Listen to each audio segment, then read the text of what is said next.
Hello there everybody, Oimon here, and welcome back to Fallout New Vegas. We are surprisingly close to the end now. We have one DLC left to do, and then we have the end of the game. And that's it. That is literally all we have left to do.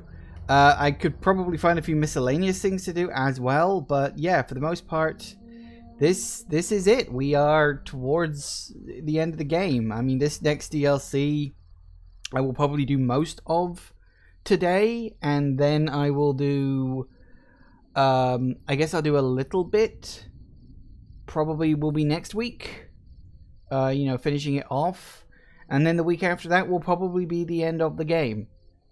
Yeah, that's really weird to think of, that this is actually finally going to come to an end. Because I've been playing this for 6 months, I think, now. It's been a long time. Yeah, to the point where it's going to be weird not playing it. I've been playing it for so long, it's going to be weird not booting it up every Friday and doing something else instead. So, yeah. But, as you can see, we have the reunion to do, and then we'll do For the Republic and all that other stuff. And yeah, it's all fine, it's all good. But yes, look, the Mojave, it's all completely mapped off. Every map marker I can get my hands on. I picked up every skill book. I did every quest, with an exception of a couple of two that I accidentally failed because I did the order in the wrong way because I forgot, because I'm an idiot. That happens all the time to me. So yes, the end of Fallout New Vegas. And it's been weird. Fallout New Vegas obviously went on much longer than Fallout 3 did, but I did a lot more wandering in Fallout 3. Like, Fallout New Vegas has quests that send you to pretty much every single corner of the map, whereas Fallout 3, at most, you're going to be sent to about 50% of the map, at very most. Maybe even close to 40%. And then the rest is entirely optional exploration, which I actually quite like. But we'll see what happens. So, let's get going and let's head into the Divide. Because Lonesome Road is fun. In the sense of, it is sort of the last... It's the last DLC that was like Chapter 4 of kind of Season 2 of Fallout New Vegas.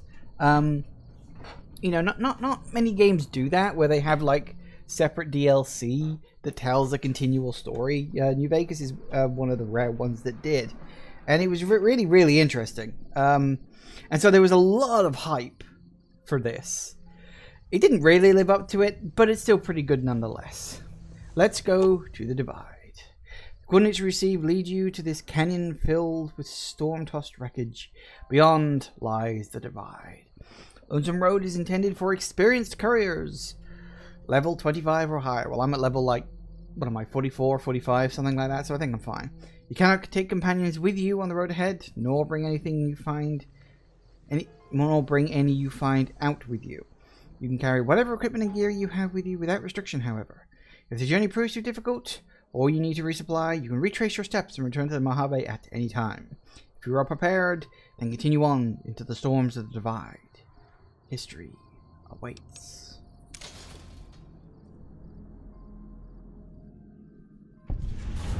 And we're in. That was very easy. Alright. Now this is a DLC I'm actually least familiar with. Just based on the fact that I think I played it through twice. Completely played it through twice anyway. That I can remember. Can you go up this pipe? I think you can go up this pipe. I don't remember if you need to go up this pipe, but you can go up this pipe. Ooh. Good stuff. Alright, and there it is. There is the Divide. The war-torn... Well, not even war-torn, just the ravaged landscape. That may have been our fault, as we will find out as we progress. Yeah, Lonesome Road is a very... kind of depressing tone for the whole thing. Like, you just look at this and you see, like, it's just clearly there was a city here and then it just got torn in half by this giant crack in the earth. Although I'm not sure if that was there before or after the war, but I'm assuming that it got torn apart. But yeah, you get a really good sort of look at it before you actually continue into the place. Alright, so we need to start marking off map markers. What we got? Past the canyon wreckage and Hopeville Silo Bunker. 1 second. So the Hopeville Silo Bunker has stuff in it, but the entrance itself is nothing. And the past the canyon wreckage also doesn't have anything important. Okay. Because yes, now we're in a new DLC, of course. It's back to checking out map markers and looking for important loot.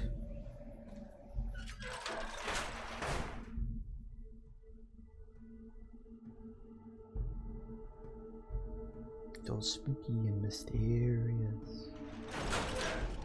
We're in. You can go home, courier. Lonesome Road. Which is, I think it's a deliberately ironic name, because you are never fucking alone in this DLC, except for this opening little section here. I think that's supposed to be an ironic name. I could be wrong on that, of course, but of course the other big thing is that, you know, you can go home, courier. Basically means you can turn back at any time.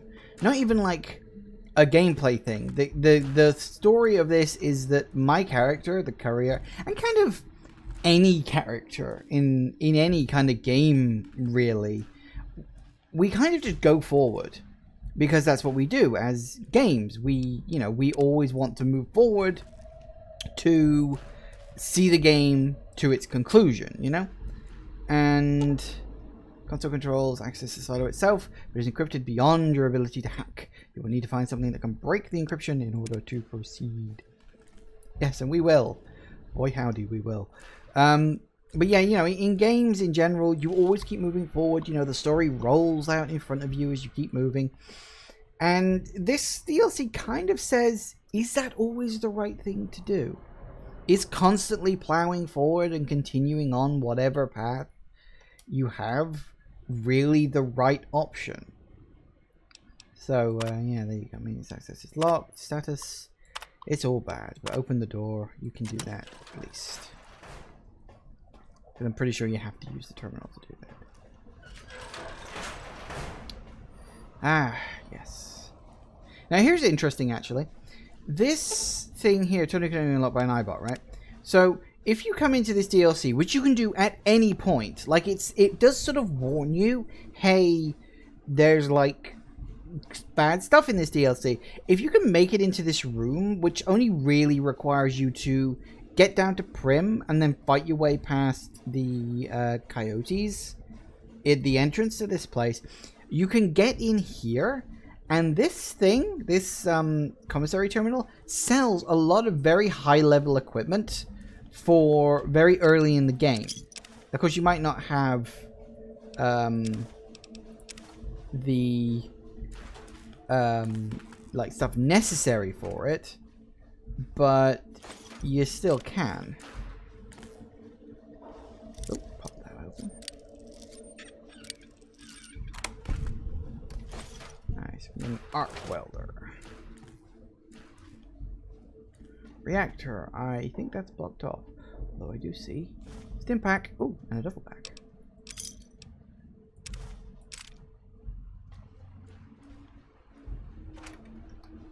Nothing in there. Ooh, auto ejecting stim packs. Fair enough. Don't really think we need them, but okay. Let me just.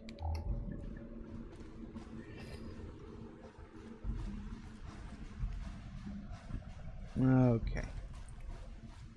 Hey, look. It's a Nuka-Cola quartz. Ralphie. Feel like a kid again. Find all of the Ralphie posters. I meant to make note of that, and I completely forgot. Oh well, too late now. And there he is. The reason why we are not going to be alone on this DLC. It's Eddie again. Because of course it is. Now, Pawn Bay is locked.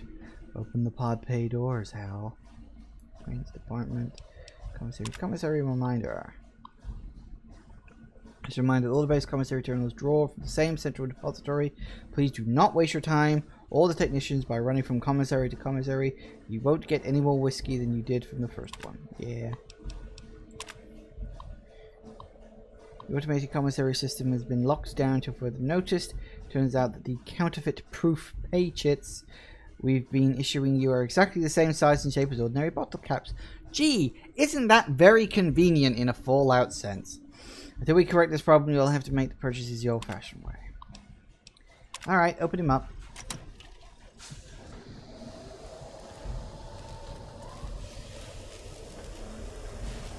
And they tried to make a sort of event out of it. Hello!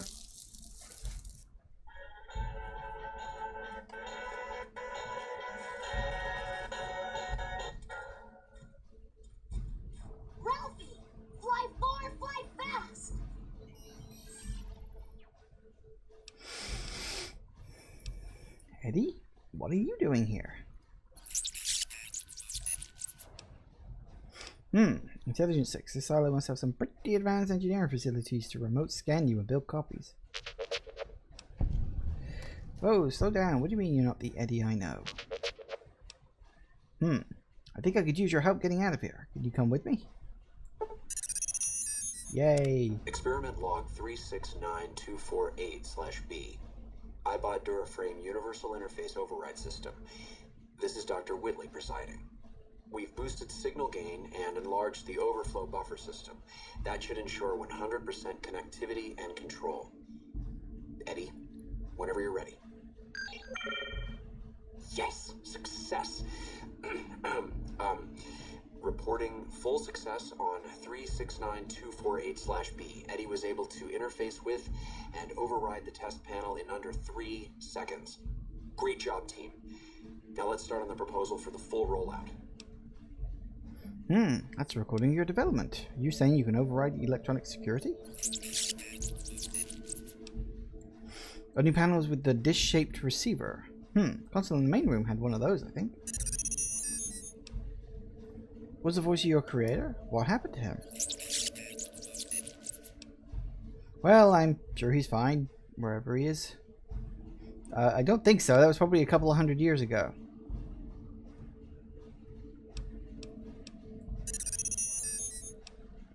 Maybe you'll see him again someday. Alright, let's keep going. Alright. We're off. I think that triggered because I activated this, and this triggers the memories. I'm going to need to be very careful and try to remember all of those. Because I meant to make a note of them, and then I forgot. Can you activate that, please? Okay. That worked. Universal repair interface. And it has a repair scale of 100. But of course it costs all the caps and everything like that. So, yeah, it is what it is. And you can access the commissary, which means you can sell anything you don't need. I can't remember if it has a flat rate of caps or if it gains them more as you go on or what. But I think these things are scattered throughout the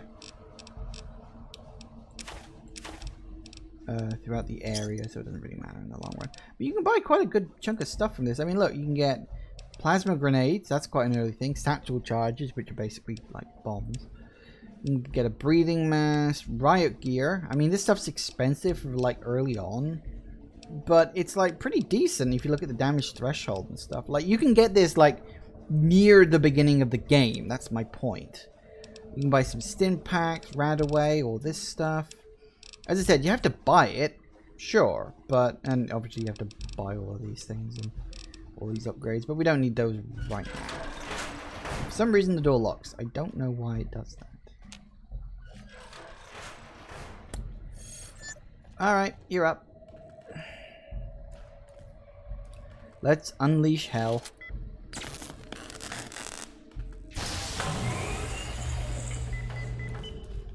ED has restored power to the silo.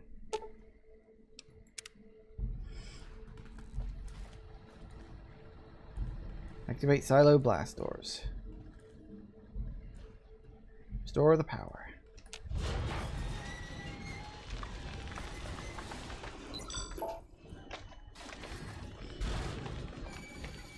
It's a missile. Because of course it is. Alright, well, we can go now.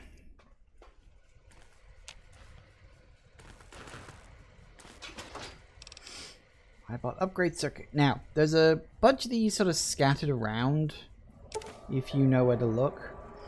You found a module on these broken iBots that can upgrade Eddie. Installing this model grants you the first rank of the Camarada E perk, allowing Eddie to repair your currently equipped weapon once a day. This perk is accessed through Eddie's dialogue. You'll find more upgrade modules. If you find more upgrade modules, you can unlock further ranks of this perk. When you return to the Mojave, these upgrades will carry over the original Eddie as well. Yeah, somebody on Obsidian really has a thing for Eddie. I don't really know why, but there you go. There are 5 of them, if memory serves.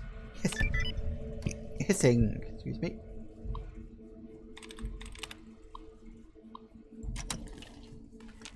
Requires key. Oh.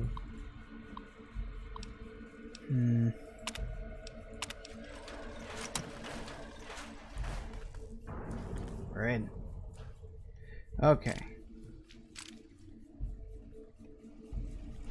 Sell that. There. Oop, hang on. Nails.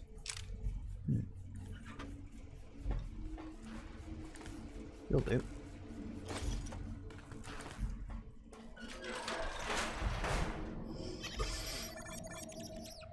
Scared people? You don't need to be scared. It's just a, you know, giant atomic missile. What's there to be scared of? Easy lock chest, huh? Flamer fuel jet.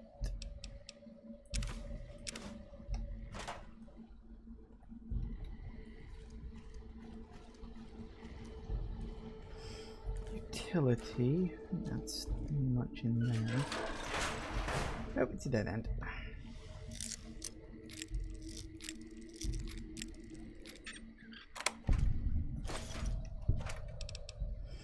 Cherry bomb, lead,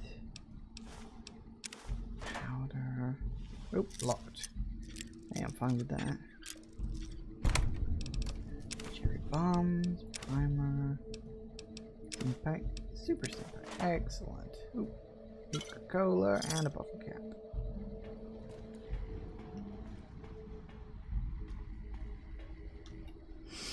And up we go. Whoop, coming through. I think he's dead. What was that? It was steadies.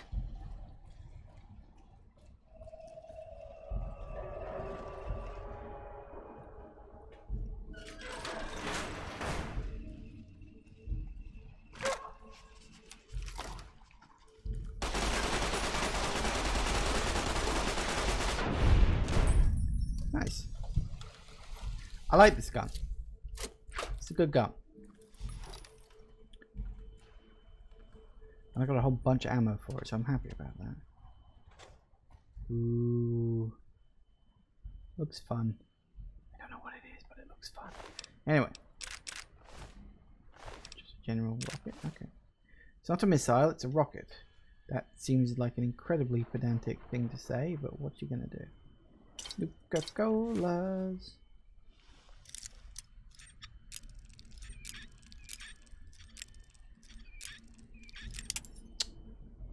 Come on. Gotcha. Ooh, security code. Well, I will leave that there briefly, because if I need it to unlock a door, I'd rather unlock it manually. But we might need that to actually get through a door otherwise. We'll see. And there he is, the dead marked man. The first one you see. We'll be seeing plenty more where he came from. Like right here.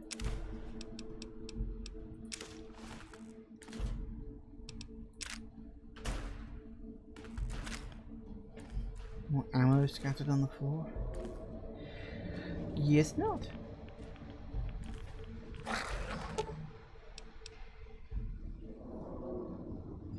Maybe I have to repair it. Yay, I repaired it. Okay, security turrets, first level security status. What the? Hello.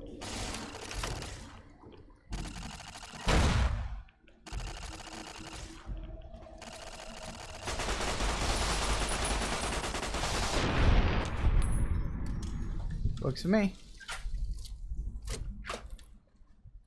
Whoop. Distress beeping. Dr. Grant? What the hell do you think you're doing? Whitley, there you are. Orders from Colonel Autumn. He feels the iBot Duraframe project isn't advancing quickly enough. I'm to... You didn't even disengage his damage avoidance protocols. You're hurting him. Don't be ridiculous. It's just a machine. See here. I've already increased the navigation system's efficiency by 65%. Get the hell out of here! Fine, Whitley. It's your lab. At least until I tell the Colonel about this. Sounds like Dr. Whitley really cared about you. Ralphie, who? You're still not making sense. Dr. Grant sounds like a war crime waiting to happen. You have to tell me how to beat the crap out of her. Wow, you kiss your mother with that mouth? Terrible story, Edie, but we should get moving. Sorry. Right. So much stuff.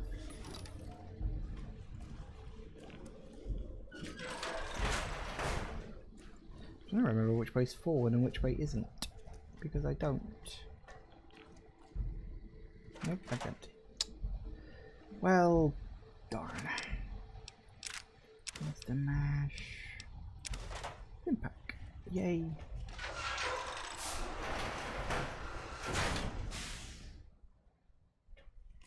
Well, hi there, guys. I don't think there's even a way into that room, is there? It's good for you. General Martin Retzlaff. Moniker and a pack of cigarettes. Just a gun sitting over there. Kind of implies he probably killed himself. I mean, it's hard to say for certain, but probably suicide. Scavenging.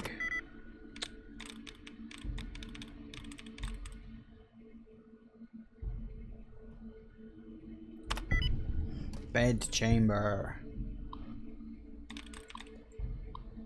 Alright, you have to replace your sentry system.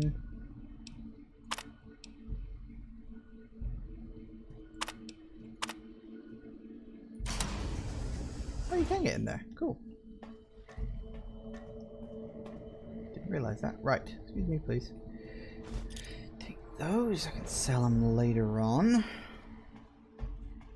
Anything in this one? Plasma rifle. Never a dull moment, I guess. Alright, now, if I start shooting you, would I get experience from it? Yeah, it's not working.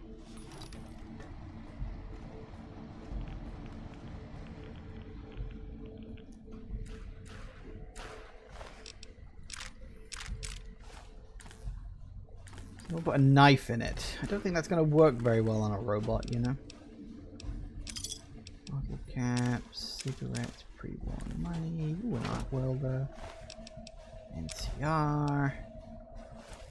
That's actually the interesting thing about the marked men, is you definitely find evidence that they're from both sides of the big brawling conflict. You know, they're NCR and there are other things as well. You need to find the security codes and upload them to Edie. Ah, do I need to get those codes that I missed earlier, I wonder?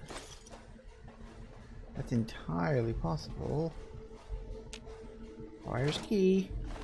I wasn't sure. It doesn't look like I can get through that door. without. Okay. Alright, let's go back and grab those codes. Again, you notice it doesn't tell you where the codes are. You have to go looking for them yourself. Oh, I missed this.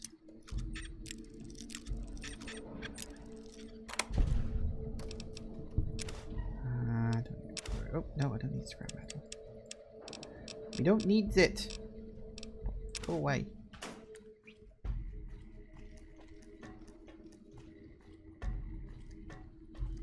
It was in here, wasn't it?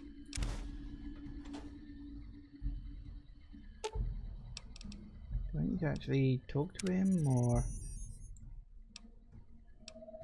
That's an impressive multi-tool suite you've got there. But I can make all sorts of stuff with that. Ooh. Yay. Make something... guess not. Still, bit of experience out of it, so not exactly terrible. Hang on a second, let me just...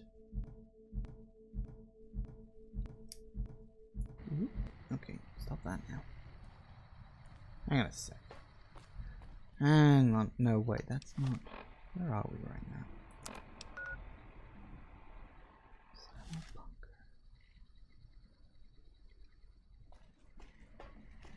I may, because I forgot to look at the list, have missed the skill book in here. No. I also apparently missed a locked chest. Well, desk. Second level security code.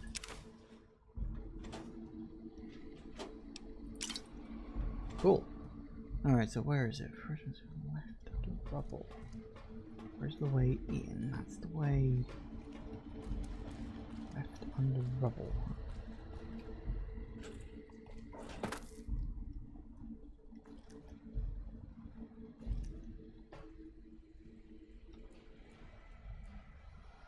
First missile. Is this the right place? Hopeful missile silo. Hopeful silo bunker.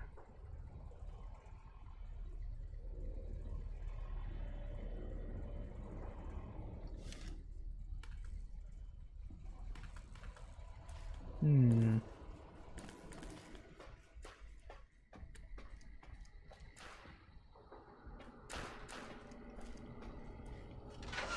that door closed? I don't remember that door being closed. Didn't I open that because we had to walk through? So it says first missile room. Left under rubble.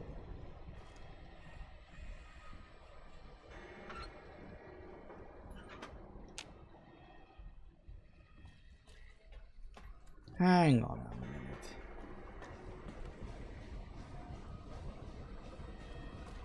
For start off, I think I've got to work out which direction's left and which direction's right, because for some reason I just realized I'm looking right all the time. Left under rubble, it says. So somewhere around here there's Dean's Electronics.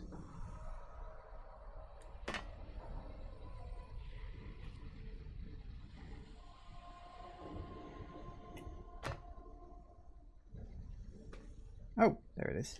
Gotcha. Alright. So that will take my repair up very close to max. Alright, so we got those two. That's excellent. Cross that off the list. Yay. There we go. Now we can go back. I've got the codes. I've got the skill book. I'm good. Shush. Not now, I'm thinking. Can't be interrupted when I'm thinking. It takes me a long time to form a cohesive sentence. Mostly because I've never been very good at improv. Right. Can we do this now? There's lockdown the security management. Wait, you'll need find the security codes and upload them to ED. How do I do that?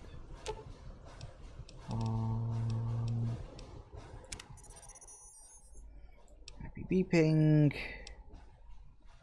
Which will play when the audio logs.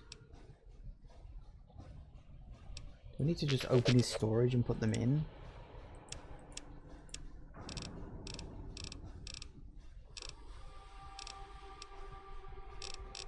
I don't remember how to upload them to Edie. Or Eddie, or whatever the hell you pronounce this stuff.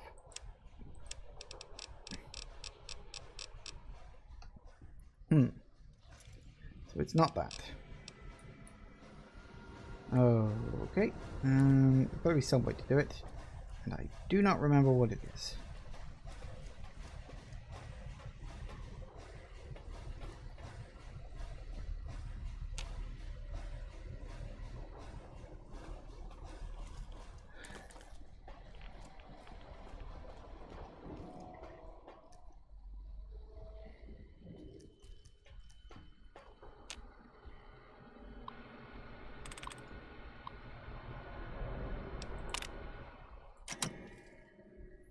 Nope, that ain't either.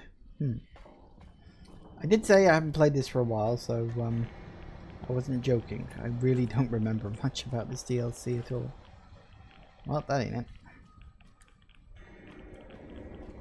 Now, hang on, we've got to go into the quest. Find the security codes. Navigate and open to reach the Lonesome Road. Find the security codes from the Silent Network, which I have picked up right here.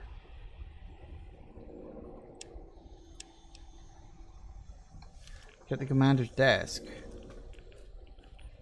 I just did. Or is there something else here? Oh, check the commander's desk. Oh yeah, there it is. Silo security codes. Oh, so you're saying the security codes I got before weren't the right ones? Is that it? Ah, that's weird.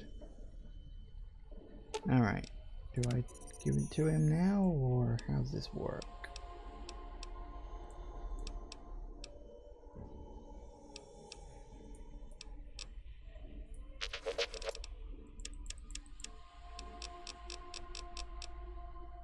Nah, it's probably automatic. They upload automatically when you pick them up. Yeah, I figured. Why didn't I think to check the guy's desk? Probably because you can't usually check those kind of desks.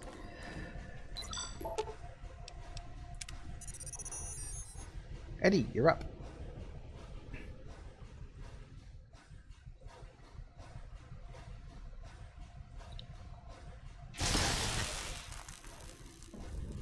Yay.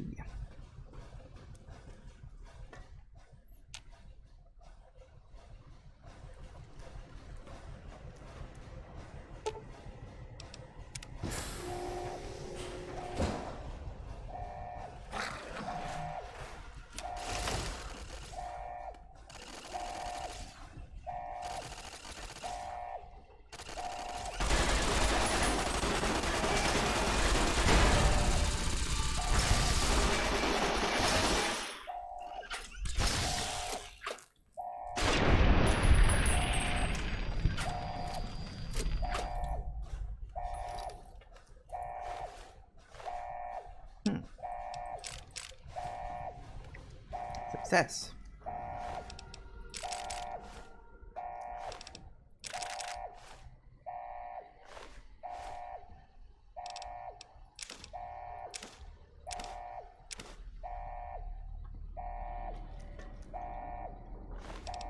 A lot of mark guys here.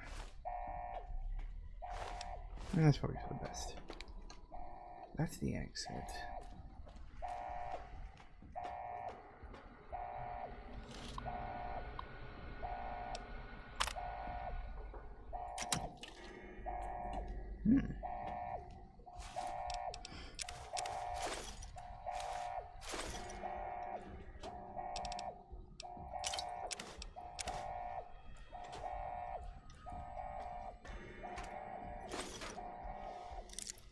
Yep.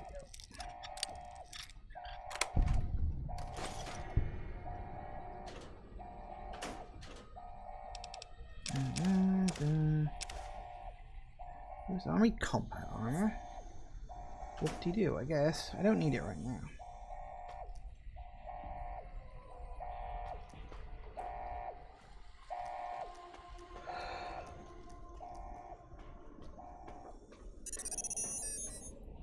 What are you beeping for? Let's go. Hopeville. Nope, it's actually Crashville. God damn it.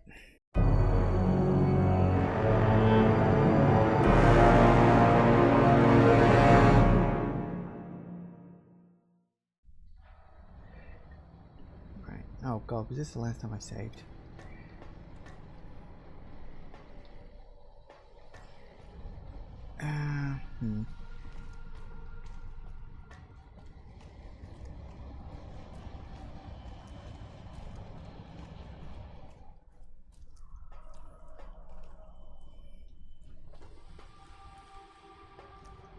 Did I check that's terminal?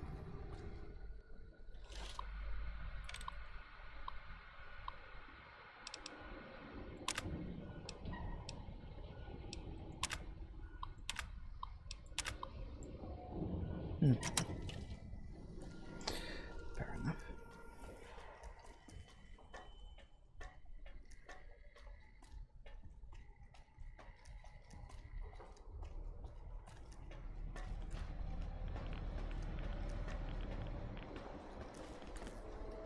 Oh, I need the codes. Come on now.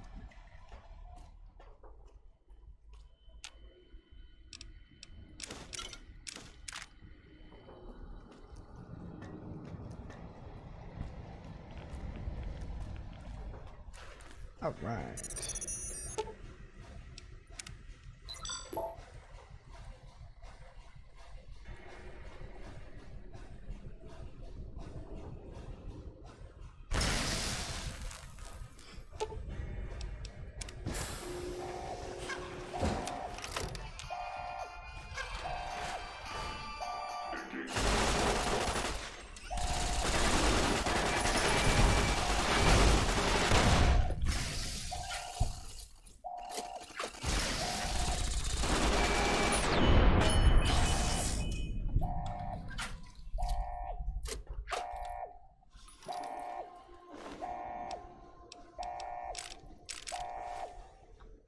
Okay, let's see if we can actually do it without it crashing.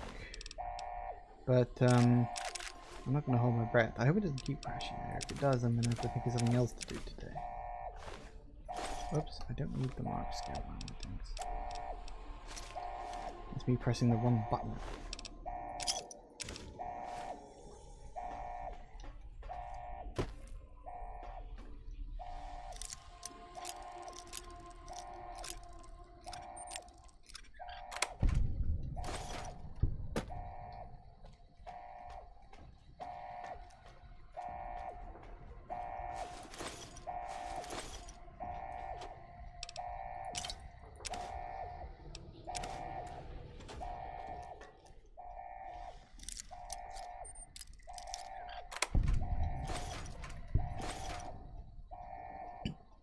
Okay, let's do that.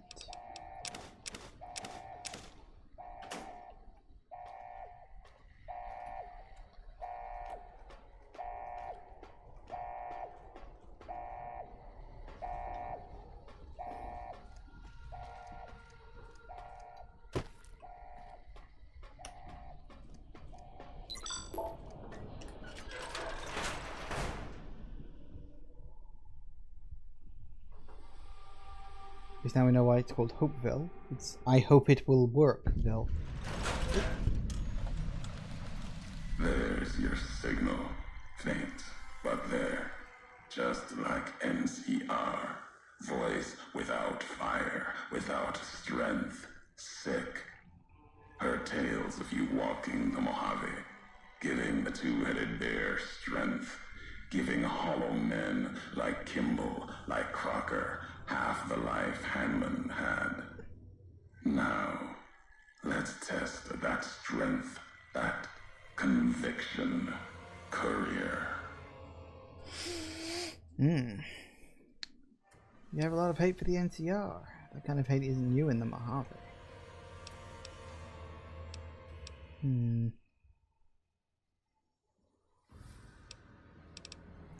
No, not new. And none new among all those in the shadow of the bear. You know their flag. A bear with two heads. Symbols an old world one. one head then. Better off for it. Their flag speaks to their spirit. They're split like any two-headed animal, trying to go in different directions, ending up nowhere.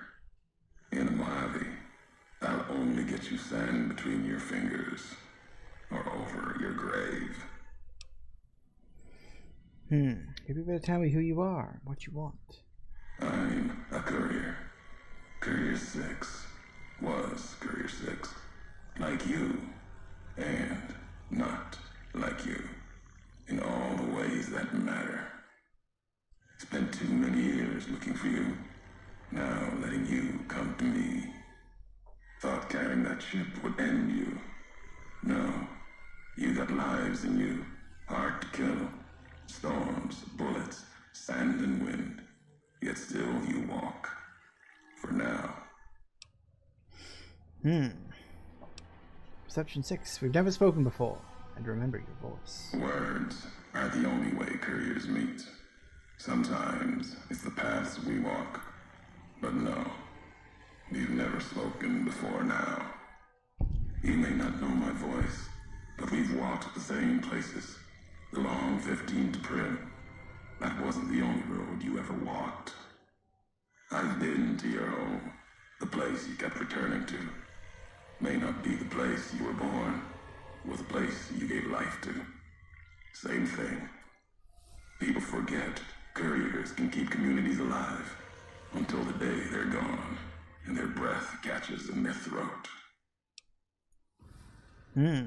Yay, and cover all the pieces of my past. I should be able to get all of those, I just need to remember them. So you're the one who sent the radio message. Ulysses. Not my given name. Close enough. Took it from history. Found it in a book. It's an old world name.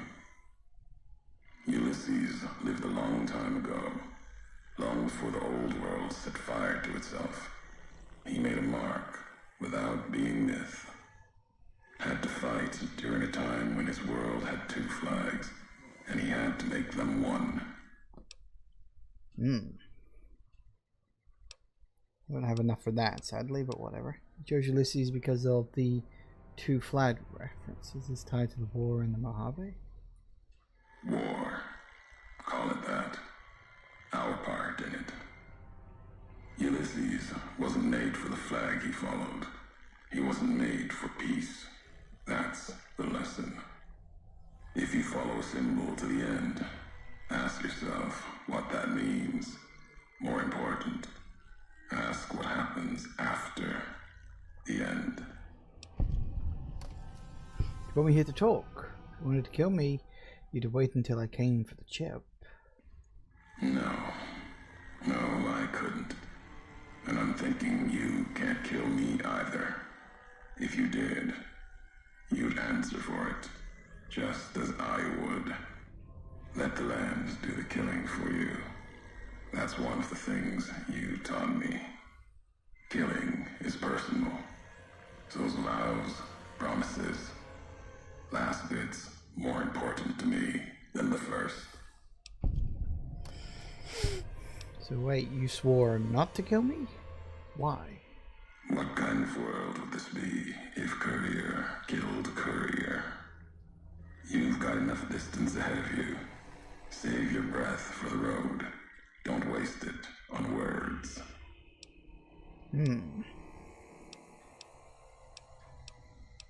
Forget your name. Back to the job you refused. All right, Courier. If the why of it matters to you. You were supposed to carry the chip. Meant to? No. Never. Your burden. Weigh you down long enough to let death catch up to you. But you survived. There was death in that package.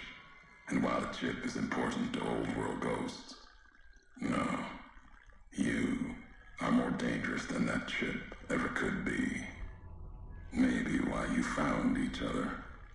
Little piece of the old world speaking to you, waiting for you to wake something else up with it. So you refused to deliver the chip? What? To set me up to die?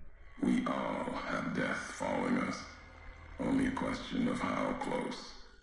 You dodged it. For a time. You're good at that.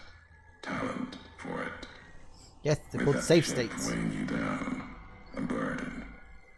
Lets death move a little faster without me pulling the trigger.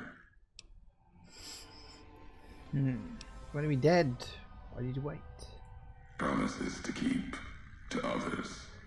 And a Mojave's dangerous enough left to the land. The land has its way. If I wanted you dead, we would have met sooner. Not sure that's the way this ends.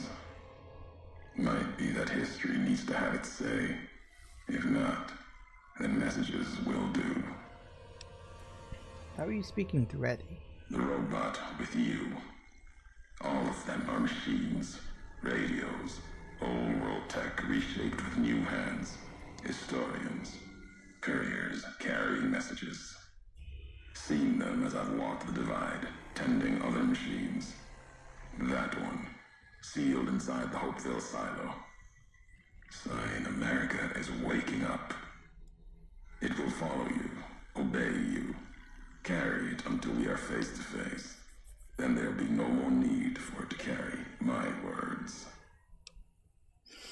What is this place? The divide. This place is a slice of it. Old military. Can still smell the pride and the fear. Hope of the old world, wrapped in fencing, covered in storm. Got new inhabitants now, other than ghosts. More recent. Recruits. Harry looks like he was hit by an earthquake or underground detonations. America sleeps in the divide. Giants beneath the earth.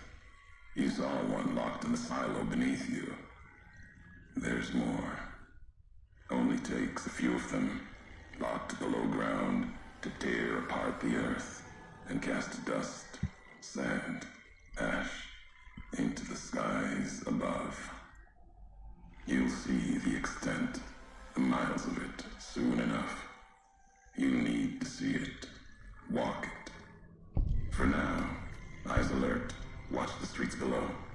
There's still life in the divide. Threats, other than the storms and wind. New inhabitants. Doesn't look like anyone's alive down there. These new inhabitants, not natives, most of them, came with duty, purpose, ready to kill each other. The divide was stronger. Left marks on them too.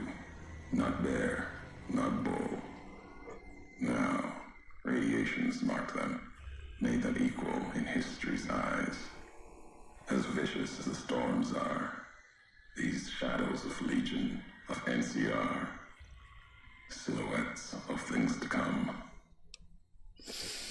Those bodies in the silo were NCR soldiers, some special forces. Might have been. Once. To the divide they came. In the divide, they rest. If you saw their corpses, you saw mercy. Got what they deserved, coming to the divide.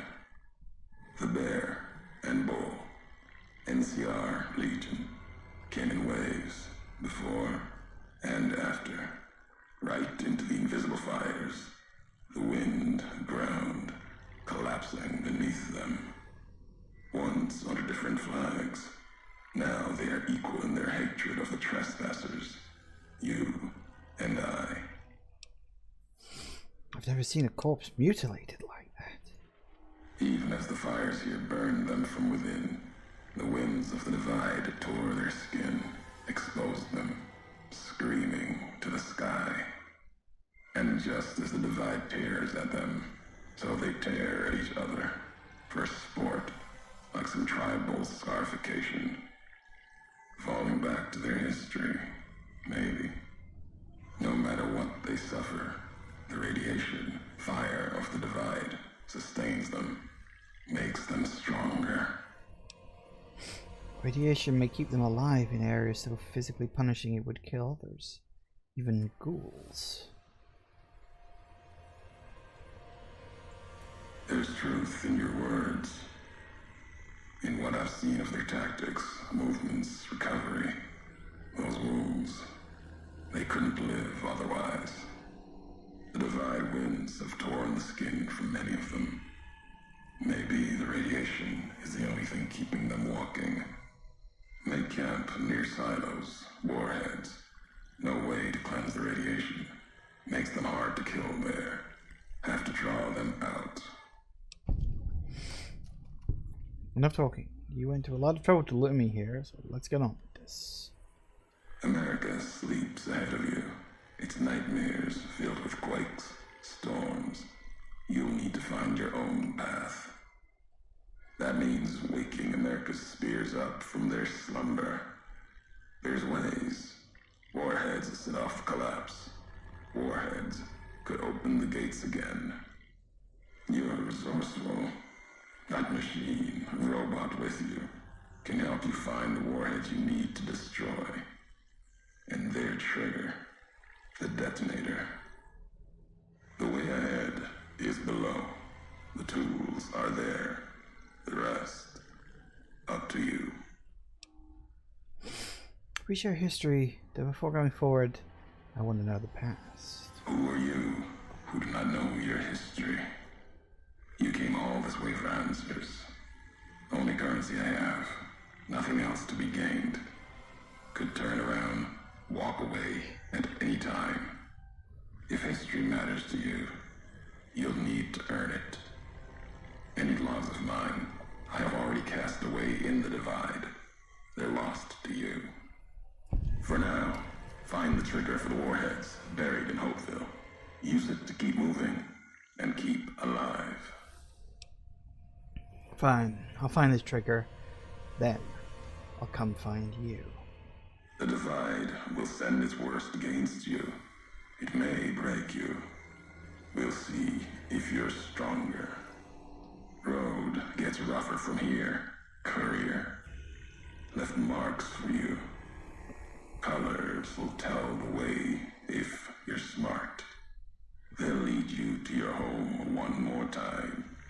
Lead to the ending of it. Maybe remind you why you wander. Ulysses has a really cool voice. Remember hearing that for the first time in Old World Blues and thinking, bloody hell, that guy's got a good voice. Like that's a strong, powerful voice. That's the kind of person you want voicing someone of importance. Good voice, very good voice. Okay then. So let's get exploring. Nothing in there.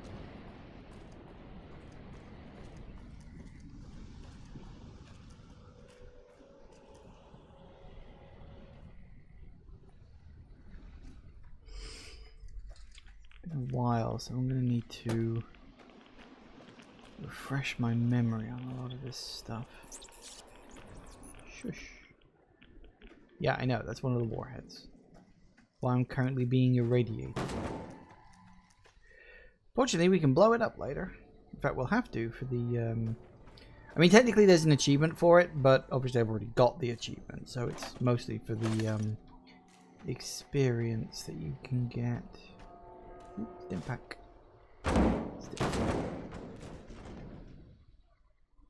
Did you do that? Ralphie poster. Yay, he likes it.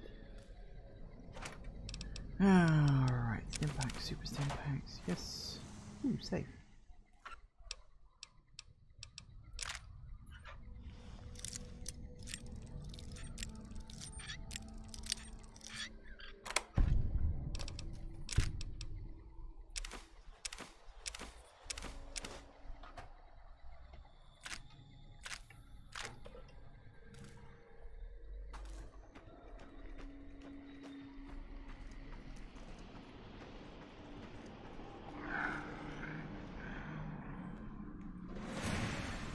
Someone spot me? Who did? Where are they? Don't see anyone. Nope, I corrected. There's a marked man over there.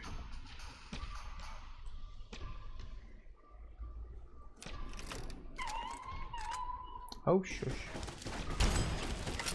Oh, wow, really? I was rather impressed at that.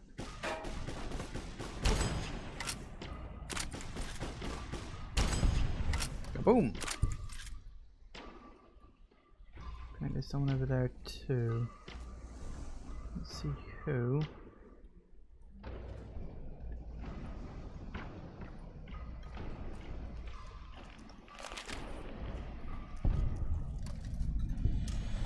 Hopeville Missile Base West entrance. Yay! Alright, now let me have a look at my list. Hopeville Missile Base. I specifically have one for West entrance, but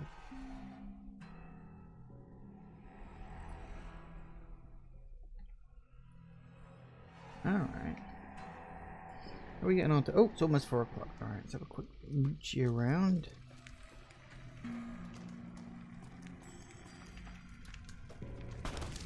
Oh, hello. Hi, guys.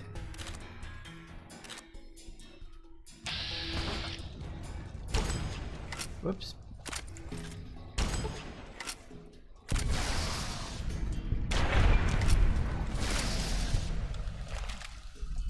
Wait, what's this place? I missed it. Oakville Base Headquarters, huh?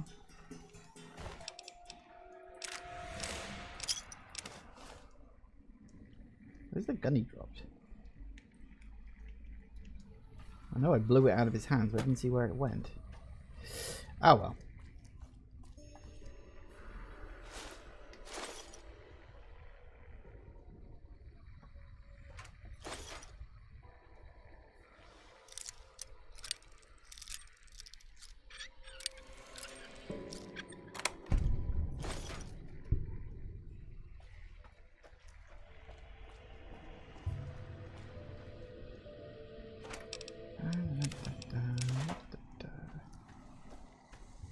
So much loot to find, it's everywhere you go.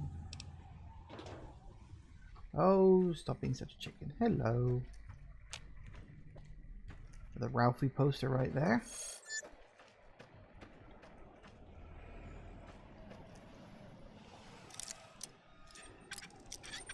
I will try to get them all. I meant to make a note of where they all are on my list thing, but I completely forgot because of course I did. Oh, okay.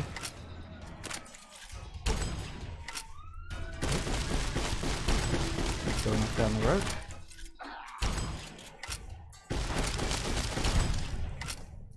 He's dead.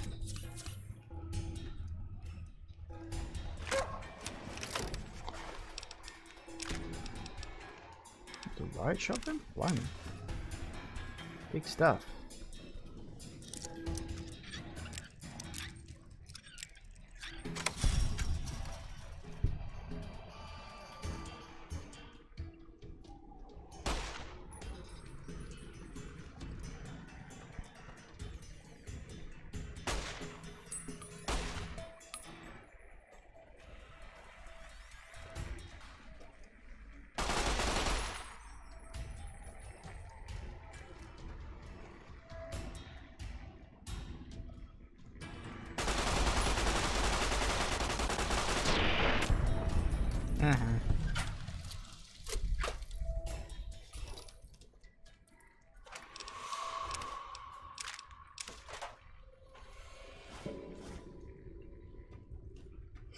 Works for me. I don't think I'm going to need an arc welder anytime soon.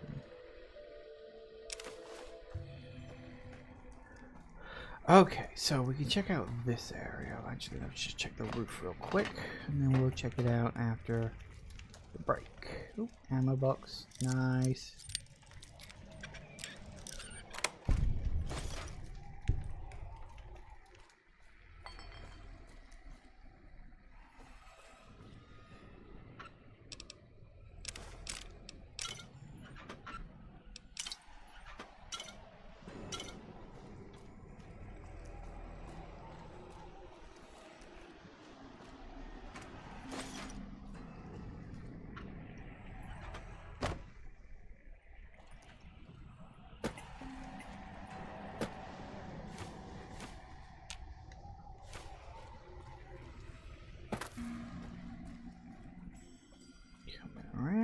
anything else up here? Doesn't look good. Oh, hang on. No box. Aha.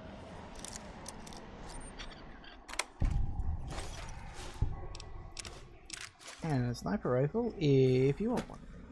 Alright, now we'll head inside. Actually, now we'll actually take a quick break for a few minutes. And then we will continue when I get back. See you in a sec, guys. Right, I am back. Let's get going. So, where is this? This is the Missile Base HQ. Ah, good. There's two things in this place, I think. Oh, hello.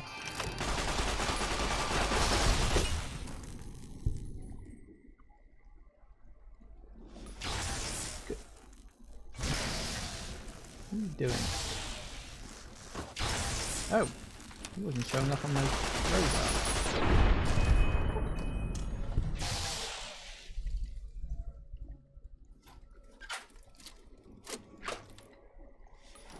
I specifically looked around for him and I was just like, nothing. Alright.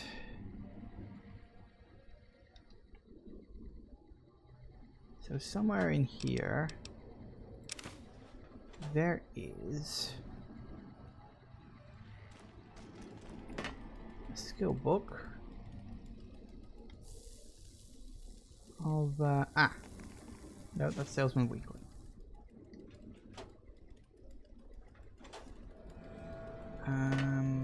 Where is the... Somewhere in here there's a Nikola... Ah, there it is. Nikola, Tesla, and you. Excellent. He was in there somewhere. Alright, that will take my... Hey, that'll max out my energy weapons. Brilliant. Where is it? Excellent. 100% of energy weapons. Lovely stuff. Oh, hello there. Hi. How you doing? Blade of the West. Memory grenade. If Oimon was to dress up in a Fallout style, what would be the apparel of choice? Do you mean me personally, or do you mean the character? Because technically, Digimon don't really wear clothes. Although that would be an interesting picture to see. The character. Let me think. No, that's... I didn't want to do that. I want to take the Med-X. There we go. I don't know. I mean, what would fit for a pure... Well, almost pure white reptile character? What would be pretty cool to see? I'm trying to actually think of, like, because there's a lot of different clothes types across the entire Fallout range. Oh god, that'd be difficult to think of. I imagine something you could easily imagine, like, one of the heavy armor things could be pretty fun, perhaps. Or oh look, there's another destroyed iBot to upgrade Eddie. You've gained the Camarader E perk rank 2, allowing Eddie to manufacture small energy cells or microfusion cells once a day. Excellent. So you need to remember that's there, people. I really don't know. It's not so much the fact that I can't think of things. It's just there's so many different things. I mean, I suppose just the general sort of armor. I mean, if you look at the armor I'm wearing now, the sort of proper badass armor, that might look pretty cool on them.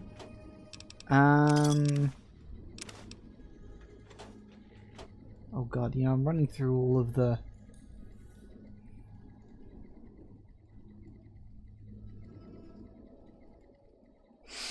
Then again, you could go for something like simple, like if you imagine like the Raider armor, which is basically just that sort of belt across the body or something like that. That would probably work, because you could have like a belt with the ammo on it. And then like another belt around the middle, so you could go for like the two belt setup. Because I'm not sure if the Oimon character would be capable of using... come on, pick up the... There we go. Would be capable of using guns with those big claw hands. Then again, technically it's supposed to be that's me playing the game, so I suppose that does technically work out. I can use a controller, so you know, maybe I could operate a handgun. Who knows? I didn't really put a lot of thought into it when I made it up. It's just based on Guilmon, that's all.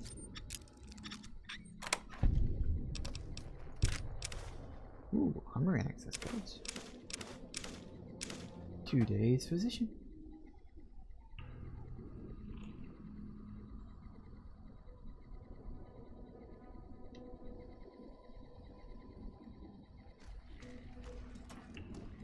But who knows, maybe one day I'll get fan art. I'm not expecting it. Don't know if any artists actually know me. I think like beep. Auto doc. Hey, conduct a physical exam. Anything you can do for me? Oh, there we go. It works. Jeez Louise, dude.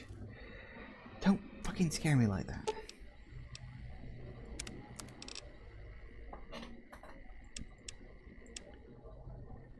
Right. Whiskey, yep. Vodka.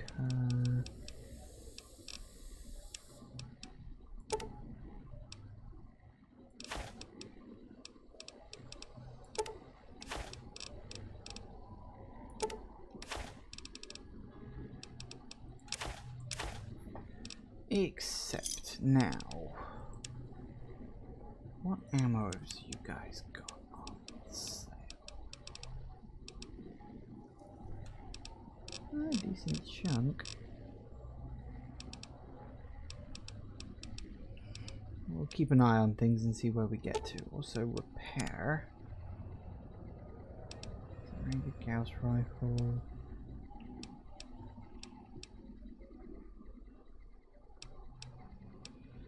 Alright for now. Okay. So that's that cleared out. So we can mark that off my list. There we go.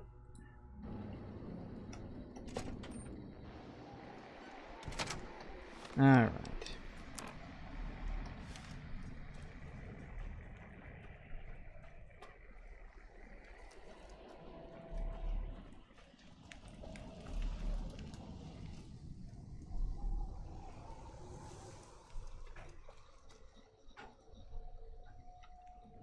No idea where the hell I'm going. I don't remember. Ooh. Pork and beans, that's an MRE. Some ammo. Take that.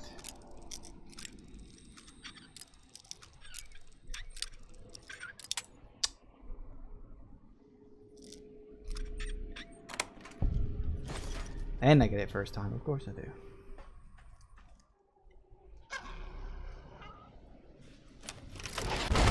Whoa, okay.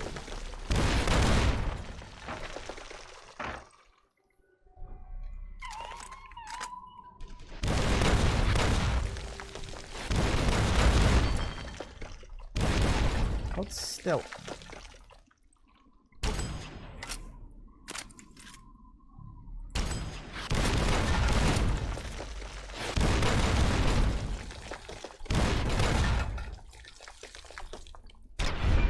Gotcha.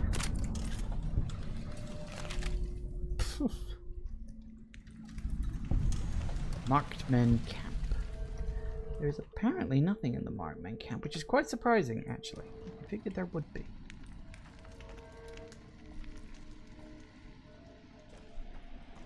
But apparently not much.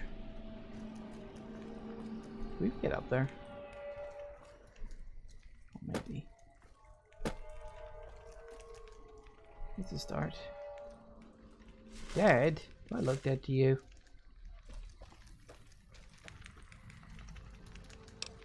Dynamite, frag grenade, back. Take all of that.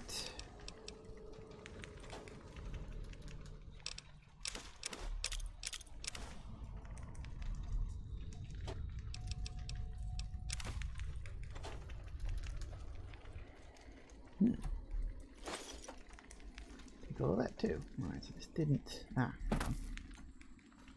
I stand corrected. Oh, the red glare. Nice. Another red glare? It is. Now The red glare is an interesting weapon that I almost never use.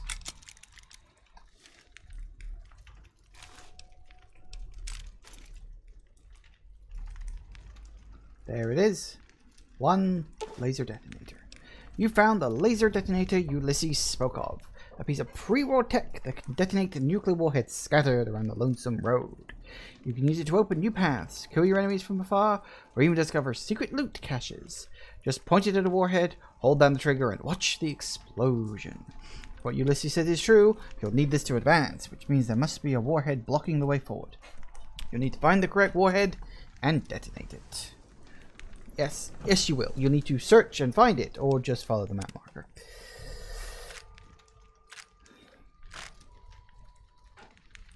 Which is fair. Alright, I'm going to put a laser detonator on slot number 1. I think they noticed.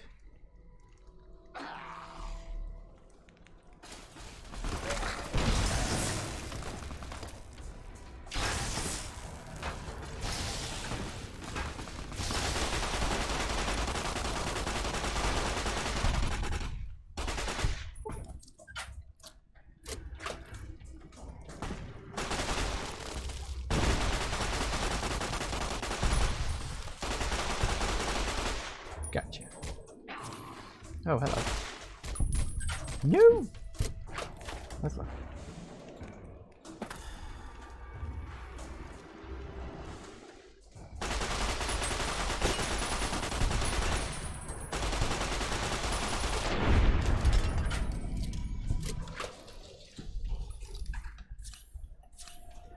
Have I mentioned I really like this gun?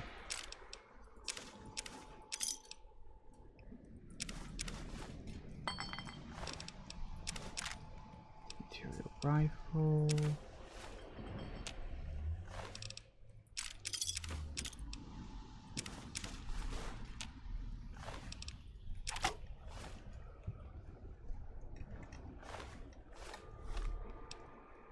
I pick up? I did. Why did I pick that up?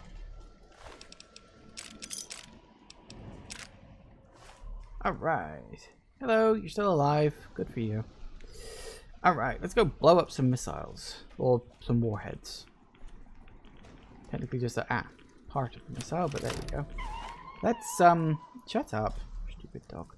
Let's back the hell off from this, I think.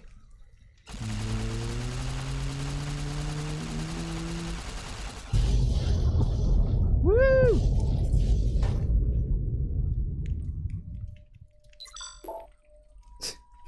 He loves the distraction.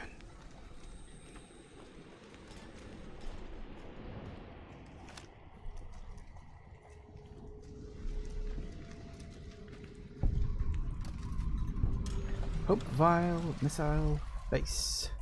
East entrance. Okay, now first things first. I want to go back north to the one I missed before.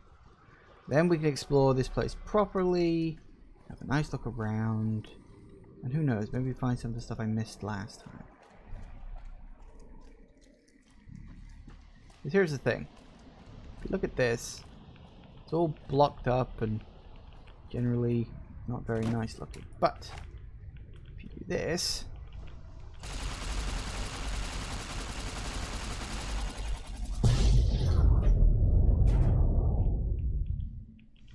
which works out quite well, it blows it away and allows you to actually go into the place, which I think is pretty cool. Destructible environments are always good fun. Ah, the women's barracks. Now there was something in the women's barracks, I think. Men's barracks, women's barracks. Ah, yes. Ironically enough, there was a Grognak the Barbarian in here.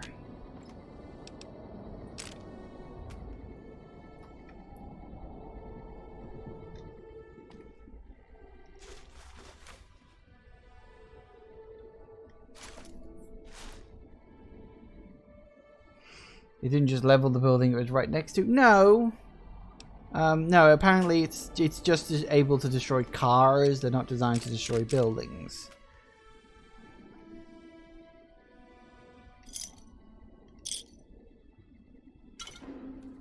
Oh, hello. What are we gonna do if I actually equip a proper weapon?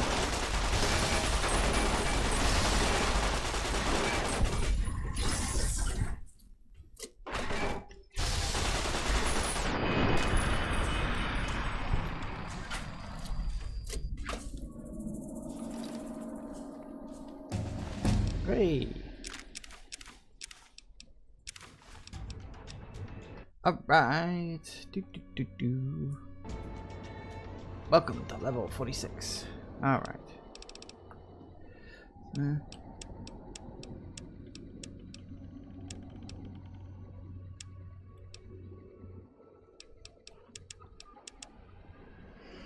Excellent. Well, okay.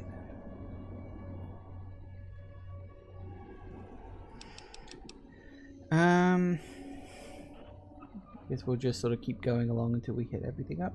So we will do... I don't know what to do really. What do we want?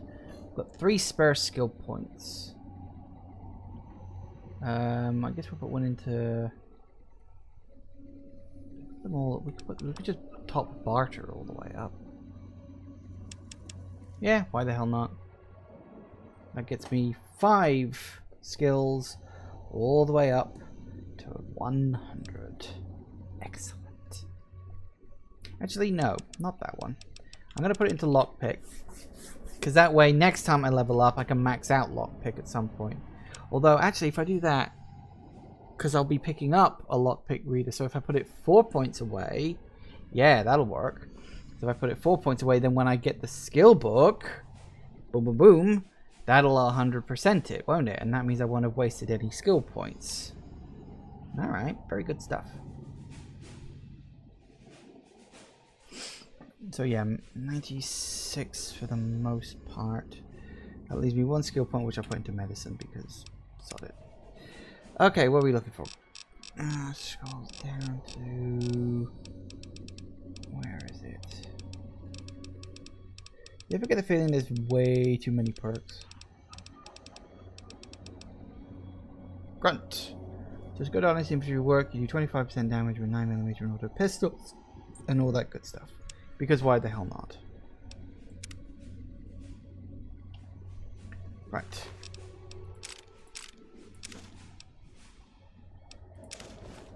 Okay, now I never did quite find out where that Grognat the Barbarian was. Where? Oh, actually, no. I need the list. Where's my list? I can't work without my list. At the back on a small table. So it is. Ray Grognat the Barbarian.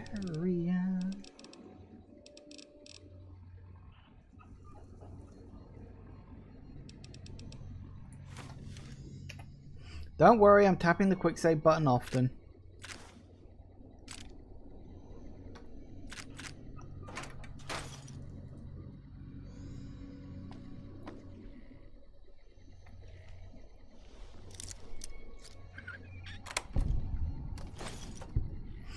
Alright. Nope. The Ralphie poster. I need to remember to keep an eye out for those. If any of you guys see a Ralphie poster and I seem to ignore it, tell me. Because I'm almost certainly going to forget them. Can we go up onto the roof? We can. The box.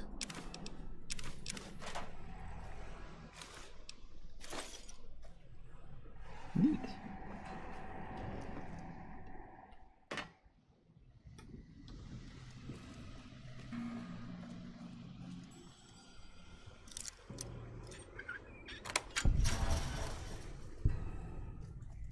Another one of those.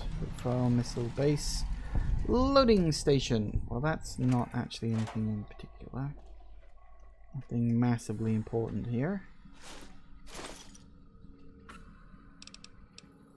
Ooh, Ulysses log. I stand corrected. Back again. Left that crater behind. Got a few holotapes left. One's from the medical center. The woman, she fixed the recorder. Said it wouldn't last.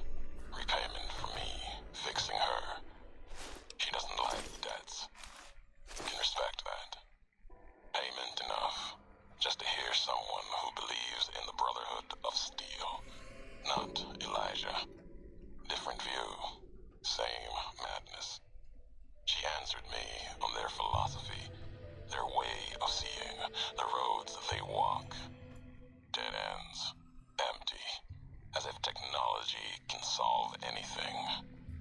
Big Empty's proof where that road leads, just like the Divide and all the roads that lead to it.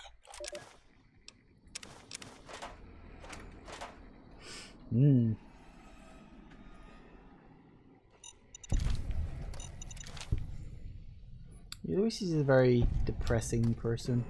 He's basically already given up on humanity. Apparently he seems to think can't be redeemed, which is nonsense. Well, if you ask me, but personal opinion on the matter.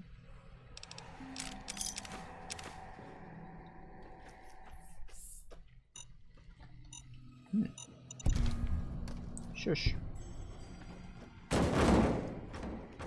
Do you mind, Eddie? Stop that.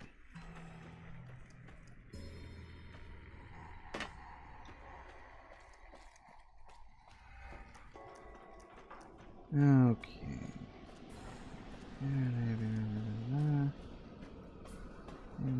Get.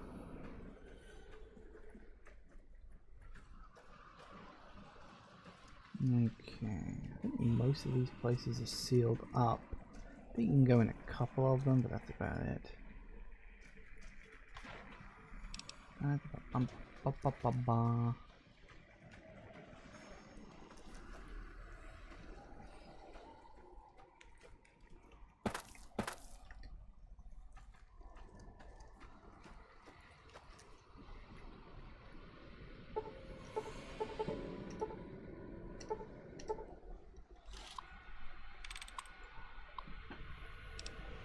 Unlock the armory. Yeah, I think I can do that. I got the code for it somewhere else, didn't I? We're in. Is there anything in the armory? Oh, there is. There's guns and bullets in here. Excellent. Underneath the desk in the northeast corner, which is that one. So there is. 1 guns and bullets.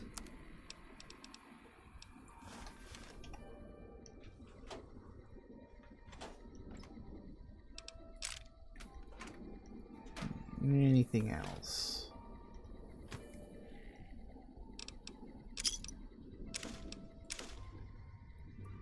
What? What are you sticking your tongue out at me for now?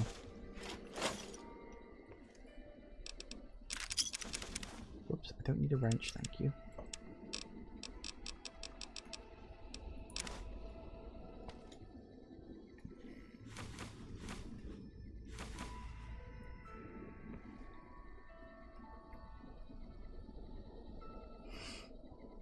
Oh, of course there would be guns and bullets in the armory. Well, yeah, makes sense. They tried to put these things in these relatively logical places.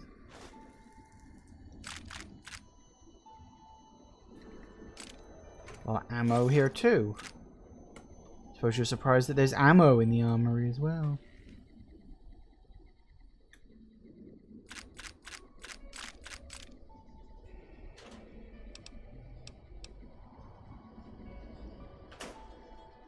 Alright, I think that's pretty much everything.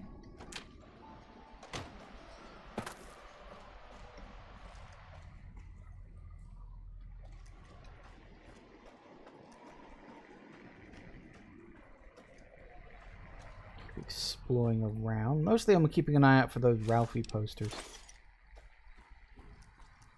Because I do not for the life of me remember where they are.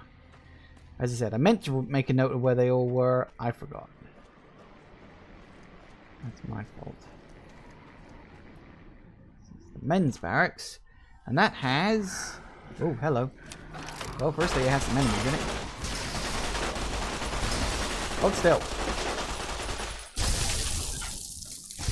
Well done.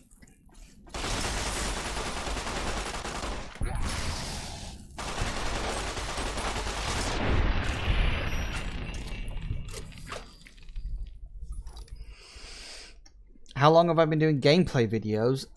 Well, that depends on if you mean how long have I been streaming on Twitch or how long have I been since I started making YouTube videos.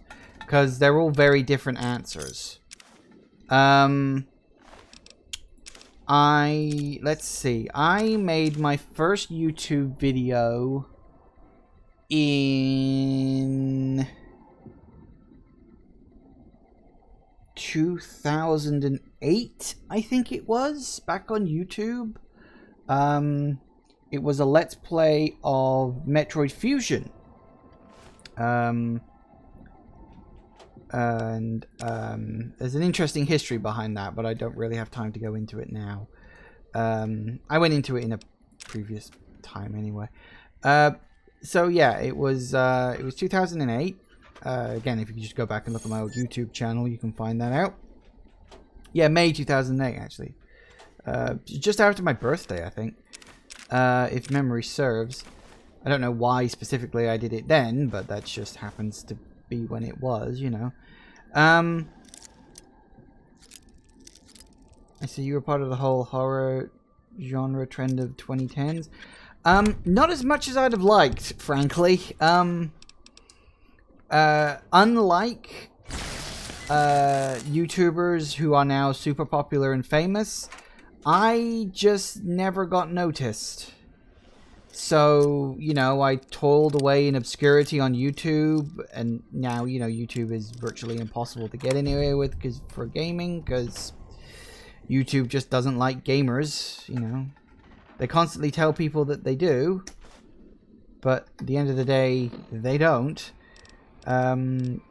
So I stopped uploading to YouTube and went on what was originally a temporary hiatus. I just needed a break. Ended up being a more permanent thing when I moved over to Twitch. And that was... I mean, I stopped uploading to YouTube regularly in November 2017. No. November 2017? November 2018. And then started streaming regularly on Twitch in February 2019. Almost a year ago now. And thought about uploading your Twitch streams to YouTube to archive them. You know, I have. I have considered it a lot. But here's the thing. I don't want to have to deal with all the bullshit on YouTube around copyright and all that crap, of which there is a lot, you may be aware. I mean, I had a video that I uploaded, I think, I don't know if it was 2009 or 2010, and that just randomly, out of absolutely nowhere, got a copyright strike on a YouTube channel that had uploaded music, basically the game's soundtrack, and were trying to claim it was their original music. Do not steal. I called them out on it, and they dropped it. So, you know, I just sort of left them to it. I'm like, someone else will deal with you, you collection of arseholes. But,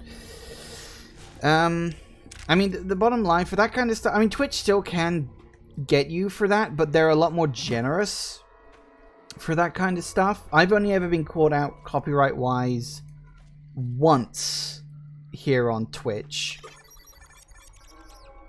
And that was... What? What are you beeping at me for? And... What? What the fuck?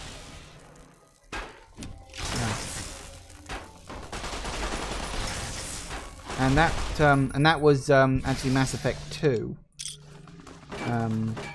But I'm willing to bet if I did upload any of these to YouTube, I'd probably just get copyright strikes out the wazoo. And I wouldn't be able to do anything with them, you know?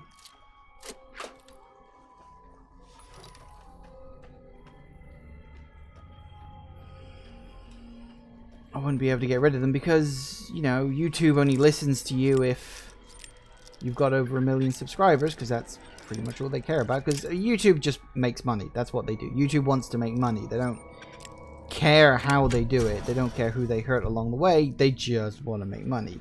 Which, you know, on the one hand, I can understand, because YouTube, like anything else, is a business, but at the other hand, it's like, well, you still got to treat your customers right. You know, you've got to treat your employees right. But businesses apparently don't know how to do that these days. Right, so let me just mark off some of these places a second. Right, so we went to the armory. Went to the men's bags, the loading stations. All that can go. Excellent. Excellent indeed. So yeah, I mean, I'm happy streaming on Twitch. I'm happier streaming on Twitch these days. There's still a few frustrating things. Like, I wish more people could see me. That's one of the other reasons, actually, why I consider uploading to YouTube. Because it's just a thing of, like, YouTube is better for watching videos than is Twitch. You know, that's just evident. It's all so obvious. Because you can look at my old videos here on Twitch. I do archive all of them. But I wouldn't go so far as to say it's easy to look through it. So, you know, YouTube would be an easier, I should say, place to look around to watch all my stuff. And the other reason is, of course, that if I'm uploading videos to YouTube, well, it means that people are, I guess, twice as likely to find my stuff. You know, if I've got videos going up on YouTube and I've got videos going up on Twitch, people are just more likely to find me. But it's like, every time I think maybe going back to YouTube could be something I could do, something happens. Like, you know, every single time I think, oh, maybe YouTube could be a place where I could upload videos, something will happen and I'll just be reminded of why I left YouTube in the first place. You know? So I'm rambling. I could ramble for so fucking long about the problems with YouTube and what I would personally do to fix them, but doesn't really mean anything in the long run. Look, it's another Ralphie poster. And that's 5. I don't think I should blow that up here. Excited beeping.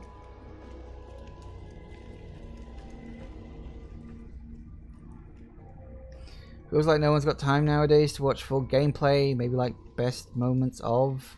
I see those videos being popular. It depends on the game, really. I mean, a lot of like the really big gamer YouTubers, people like Markiplier and stuff like that, they will often do a lot of editing to their videos. So they sort of trim out the dull moments where people aren't, or, you know, where like nothing's happening, or maybe they just can't really think of anything to say, so there's like nothing to show. You know, people who do like live streams, even live streams on YouTube, will often upload like a highlight section, because, you know, people don't necessarily want to see the warts and all versions of their streamers. They would prefer a more I guess curated experience, get the right word. I don't know. I mean, it does come down to individual preference. I mean, I have literally no problem in watching huge, long Let's Plays that go on for hours and hours and hours.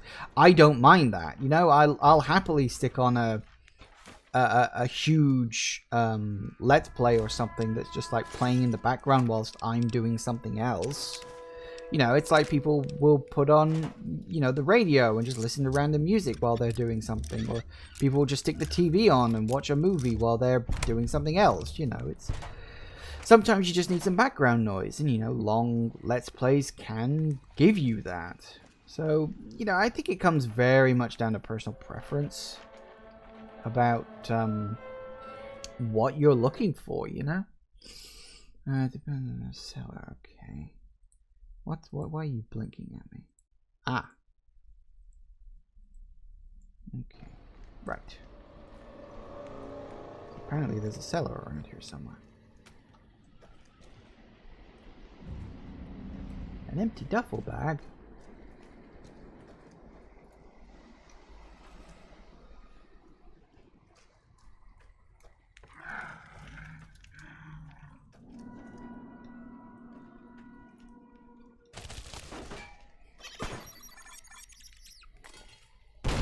Whoa!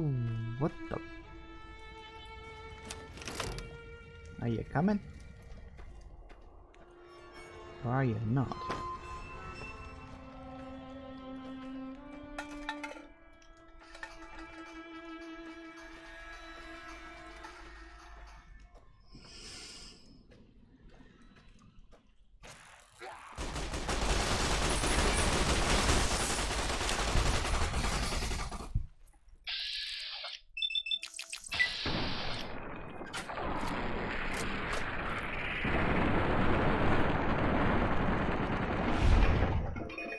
Hey, works for me.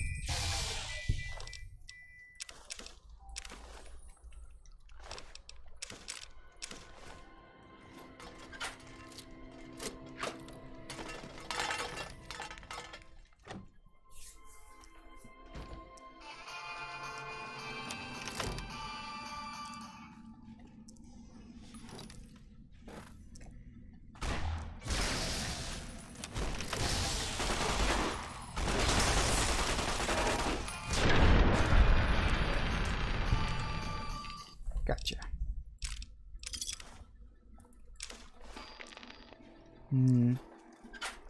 So yeah, anyway, you know, I don't really know what the right answer is for whether I should upload to YouTube or not. You know, part of me says yes I should, part of me says no don't.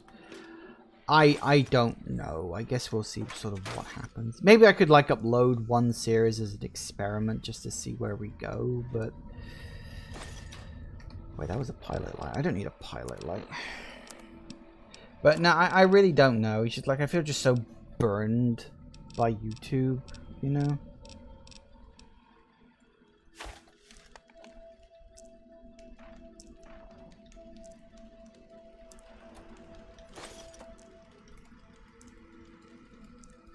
I just don't see the point.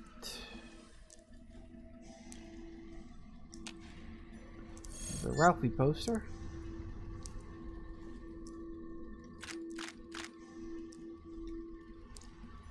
Now somewhere in here there's supposed to be on the northwest. There it is. Tales from a Junktown Jerky Vendor.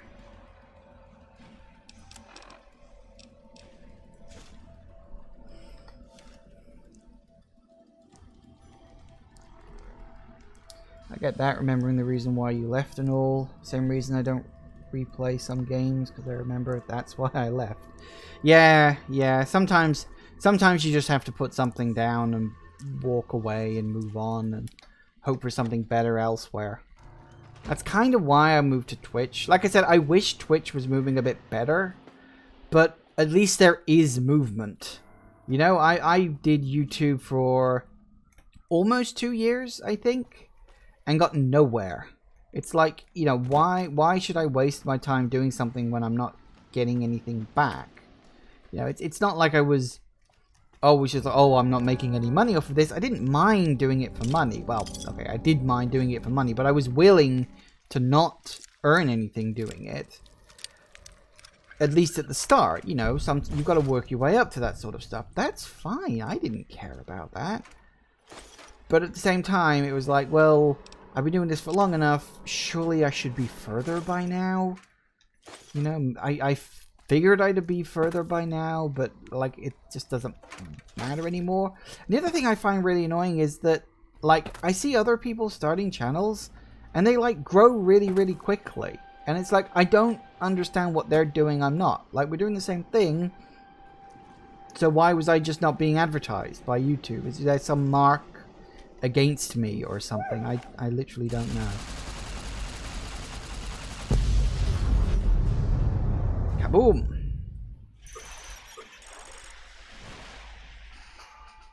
Well, hello. Oh crap.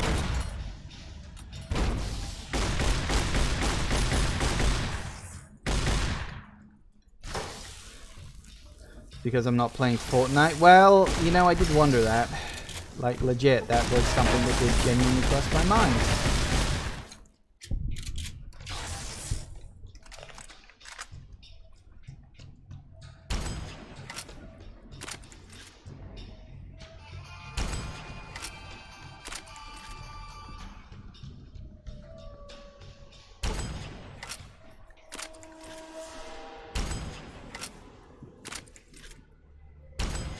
You guys wouldn't want to see me play Fortnite anyway. Because I do nothing but just rage about it. Am I even hitting you guys? I think I am I?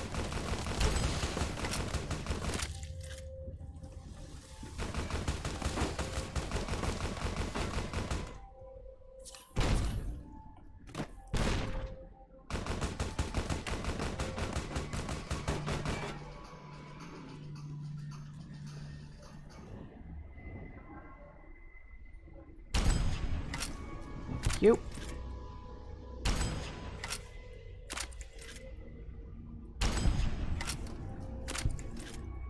Where'd the other guy go?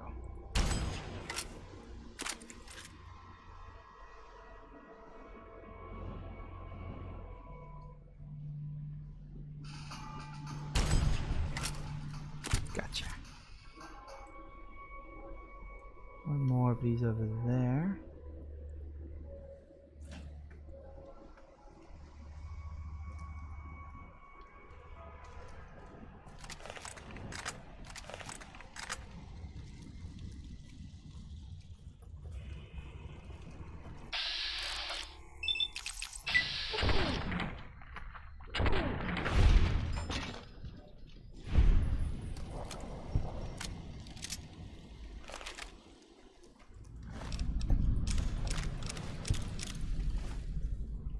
Marked men base, huh?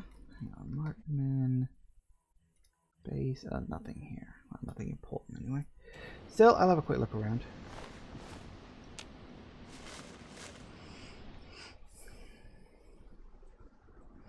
Like I'm actually bewildered looking through your archive. 3 views per views for literal years.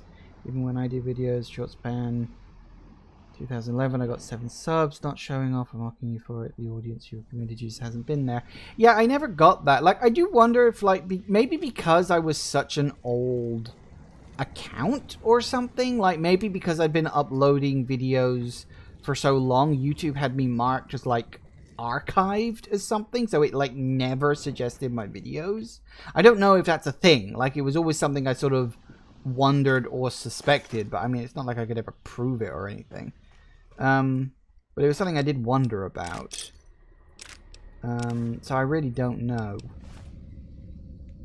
Twitch will help a lot because I think your viewers are here watching now, and the interaction will surely get you some people to stick around. And again, I've noticed with like every new streamer too, most YouTubers who got really big quickly usually had a community beforehand to start with. Yeah, I mean, one thing I do notice, a lot of YouTubers also stream on Twitch these days, and I think that's a case of building audience in multiple places, because I think a lot of YouTubers are, like, quite wisely, I think, hedging their bets that YouTube is probably not going to be around for long. At least not in its current form, you know?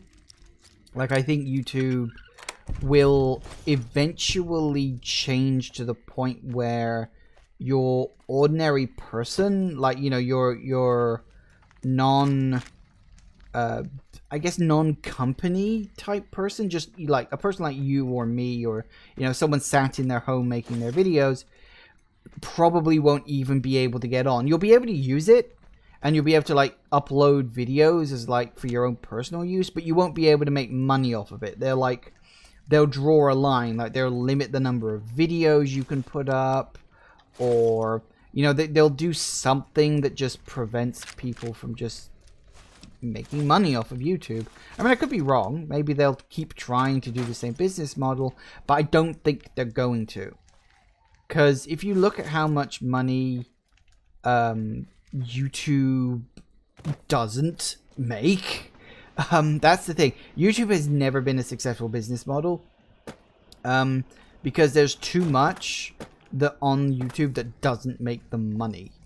You know? It's a case of so many people just upload videos and they all go nowhere.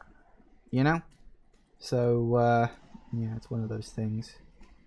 Okay, so we've been around. Hang on, let me...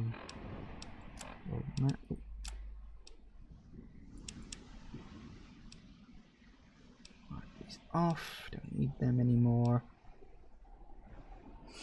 YouTube isn't the meta anymore. Back in 2012, artists like me couldn't make money or compete because I spent 5 weeks on a video, and the game channel swapped us in like 40 videos a week. And now it's their turn. But oversaturated in the market too. There's so much choice for people to watch. Yeah, YouTube did suffer from definite oversaturation. And interestingly, you mentioning about, you know, gamers swamping everybody else.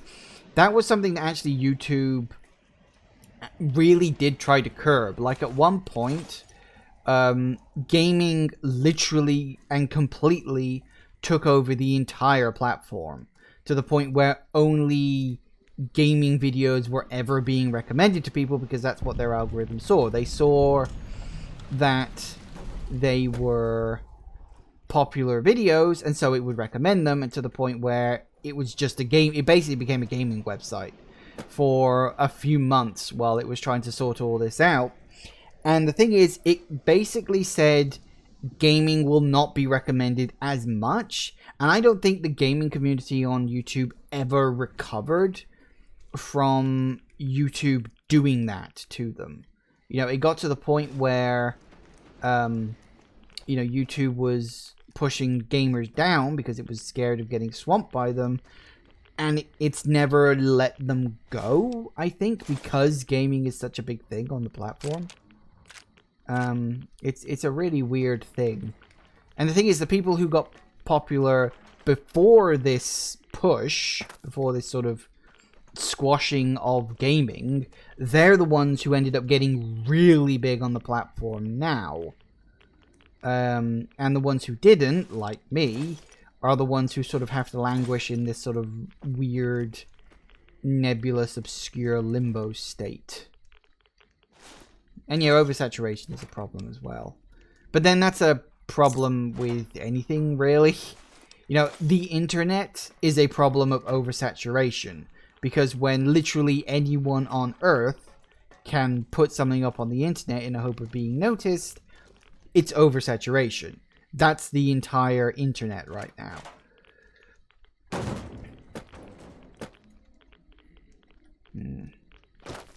Alright, so we got all that.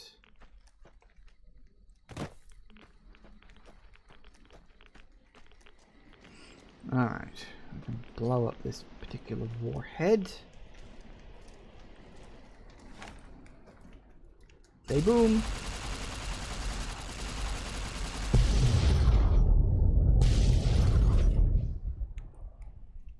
Go boom.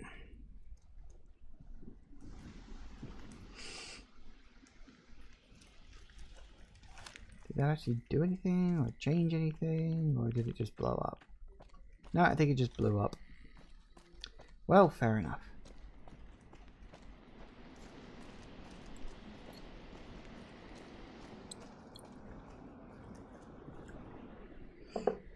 But yeah, YouTube's just changed too much over the years, and I just don't think new gamers can make it.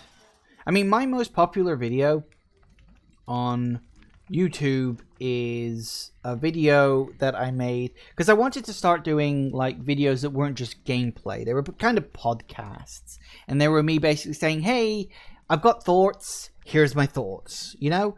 And so I did a video when Sonic Mania came out. I did a video that talked about how Sonic Mania on PC ended up having de novo, and how I felt that was really bad, not just because de novo is a terrible system, although that is true, but also because de novo specifically is designed to stop people editing files.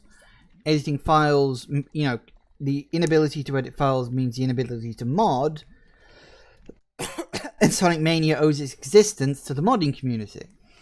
And so it was this whole thing of that I felt was like really bad. It felt like the absolute antithesis of what they should have been going for with this whole thing. And it was hands down my most popular video. I mean, that thing got 10,000 views, I think it was, in the span of about a month.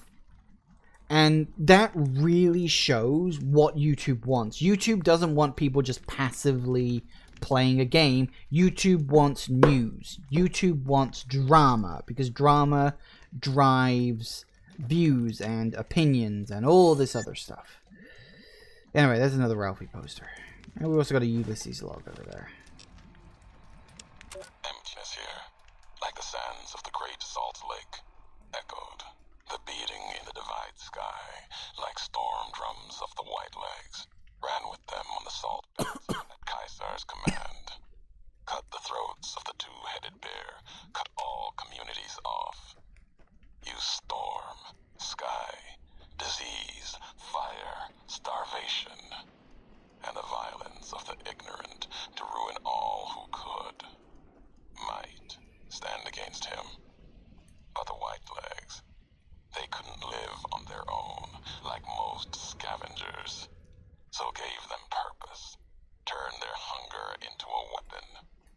The wall of New Canaan, too high for Caesar, too proud maybe, or maybe something there from his past that needed killing. Memory of Graham. Help them dig out Canaan's supply caches and other secrets the sands hid. Bunkers filled with powered weapons even the Brotherhood might desire. They call these new weapons storm drums in the firing of shells. Taught them the power in the casings to channel the spirits in their guns. Me, they called me the flag bearer. Glory in my hand, in my staff that still bore the weight of the old world, just as the symbol on my back did. I learned their weapons as a means of respect, and when it came their turn to pay respect to me, history came rushing back. Can't escape what's been done. History's there, no matter how far you walk. He's so depressing. Anyway, it's just gone. Actually, it's a few minutes beforehand, but I'm going to take the ad break now because I need to go to the bathroom. So, yeah, we'll take a quick break and then we'll move forward past here. I think I've more or less got everything in the immediate area. I think. So let me go to all of this stuff, which is fine. So, yeah. I do think it's weird, actually, just apropos of nothing, that, you come in here, you go through that, you go through a tiny, weeny little building, and then you come out over here. Which doesn't really make much sense to me, but what you're going to do. It is what it is. That's just how the game's designed. So, yes, I should be back in just a couple of minutes, guys. And I am back. Alright. The map is a square, so trying to make a long road in the engine, that was the workaround. Well, yeah, I mean, I get that. But I mean, basically, you come along here. I'm pretty sure you go into there, and then you go along this one. I'm like, couldn't they have just had it so that you start here, you go along there, and then maybe you go underground for a bit, and then you go along there? Because why do we need to? Oh, it doesn't matter. it's not important. It's just something that always sort of bugged me. Like, why?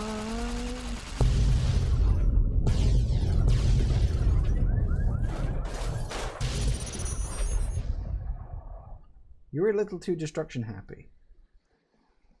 Boom. Yeah. Alright. Whoop.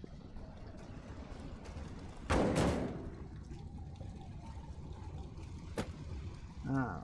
I don't think there's anything I can really, like, get you now. It just all is what it is. Get up there.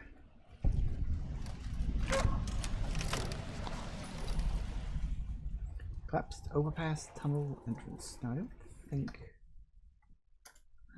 collapsed overpass tunnel entrance. Okay, yeah. It's inside the tunnel. Keep out! That's not gonna stop me, I can't read.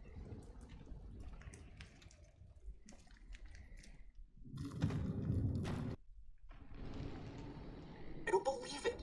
Grant actually went to Colonel Autumn and got approval for her damned efficiency guidelines. All experiments will be carried out with the test subject fully active to reduce iteration time. It's barbaric. I've explained this to the Colonel. Just because the iBots don't have true AI doesn't mean they're just machines. I guess results are all that matter around here. Forget things like ethical procedures or humane treatment. I'm starting to have serious misgivings about leadership around here. At least I've got you to talk to, huh, Eddie? Whitley was really protective of his iBots, huh? Can't believe they'd approve that. I'm enough robots to know they're more than just machines. Can see why you left that place. Hope the bastards got what was coming to them. Well, we know they did. Because that was all going on at Adams Air Force Base, which we know had the shit blown out of it at the end of Fallout 3. It's interesting, actually, that is like the only connection between original Fallout. Well, no, maybe it's not the only connection, actually. There are other connections, like between... Is that the only connection to Fallout 3 that New Vegas makes?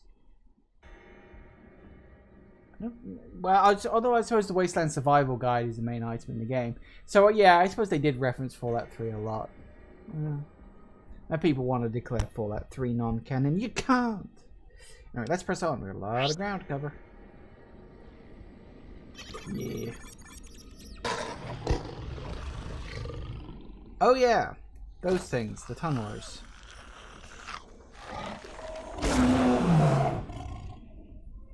Oh, hush.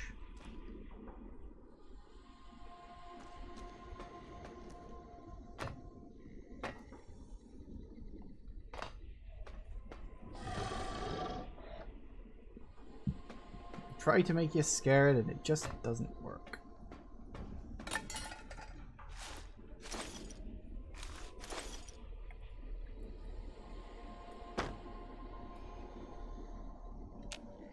Another Ralphie poster. What's it all about, Ralphie?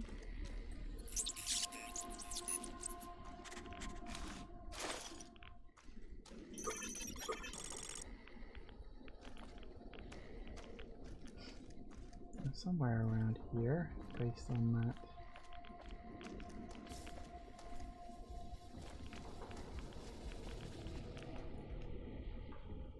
What's that? HH tools. Need that. Ooh, Bravo team mission orders. Ooh, a flashbang. A flashbang grenade. Flashbangs are special grenades that deal fatigue damage, reduce enemy weapon skills, have a chance to frenzy tunnelers. It's our dog tag too.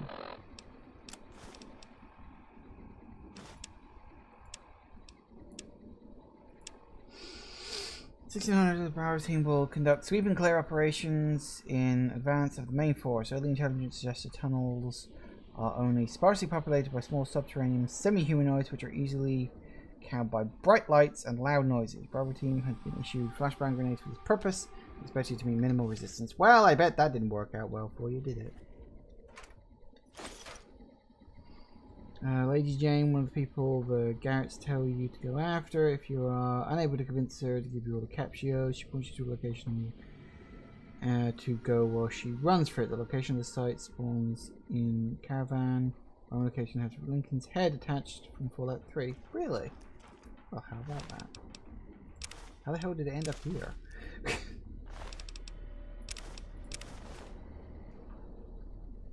Random, but fair enough.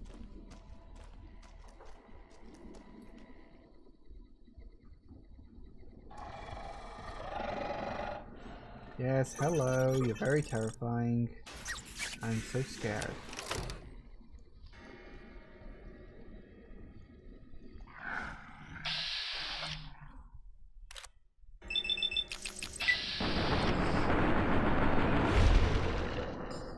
Works for me. They're not as tough as they appear, but they can be problematic in large numbers.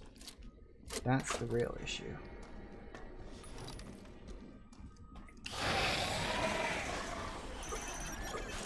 Oh, hush. Oh, hello.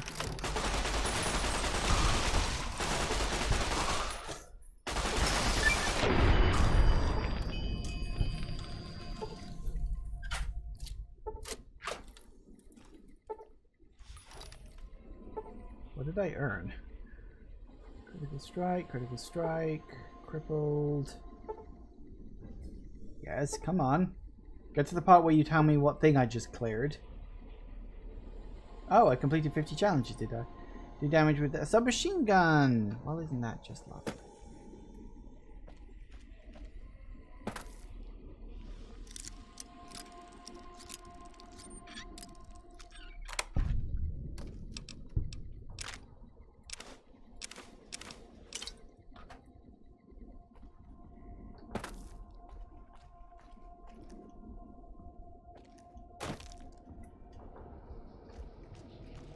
There.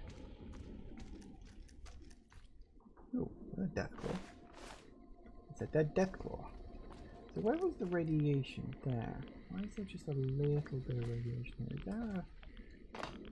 Is there a thing around here somewhere? Or oh wait, is it the barrels? Ah, it's the barrels. I was still hoping there might be a warhead around here, but no, it looks to be just barrels.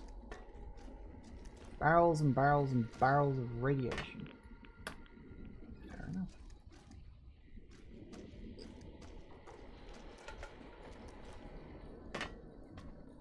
Nope.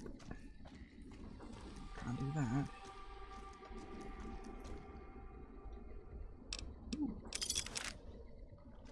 Nice.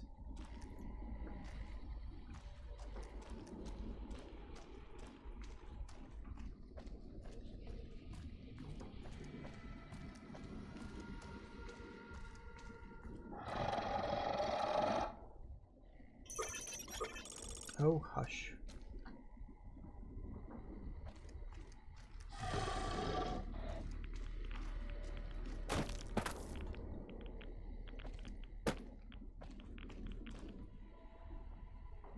Alright, what else? Nice. Flavor fuel. Now, interesting thing is, if memory serves, I believe the tunnelers are outright scared of fire. So you will get a lot of flamer fuel. They're scared of like fire and bright light. That's why you get the flashbangs and stuff like that. So if you can't physically deal with them, then scaring them and making them go mental is a also appropriate thing you can do. Wouldn't say it's like absolutely successful, but it's there. Regulate Lady Jane, the master swindler, took the head in order to sell it out west, but seeing as it was abandoned, she probably ran out of cash. Ended up on Freeside owing money. Yeah, probably.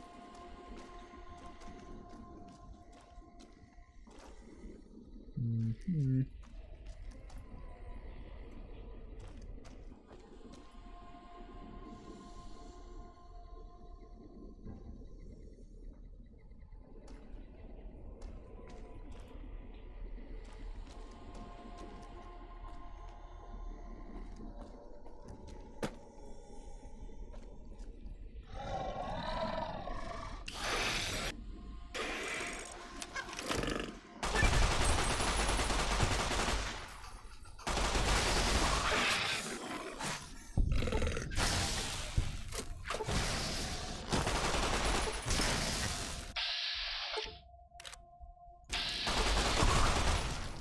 I don't think tunnelers could go invisible.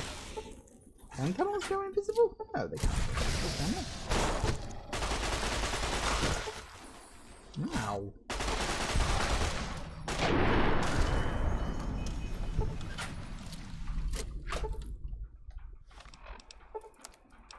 Maybe that was bugged or glitched or something. Who knows?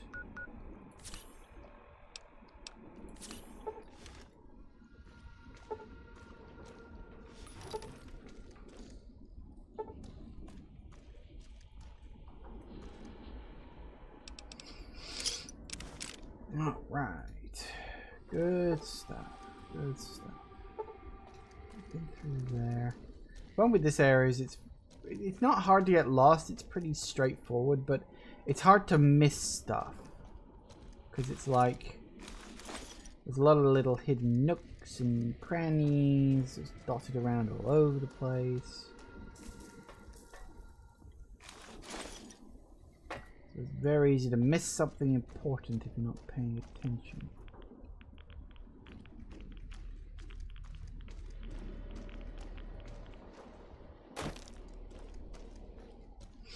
Now, if memory serves, there should be, where is it? Where's that? There it is. Come out of there. Come on. And we have one duck and cover magazine. Quick, everybody, duck and cover.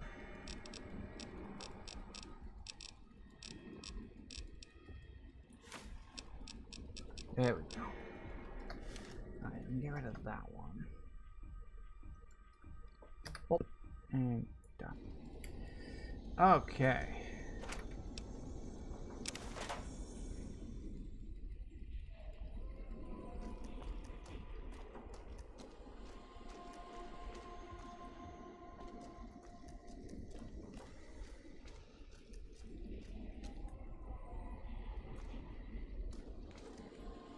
Are they straight onto the high road? Yep. Probably not. There you are. You went quiet for a time.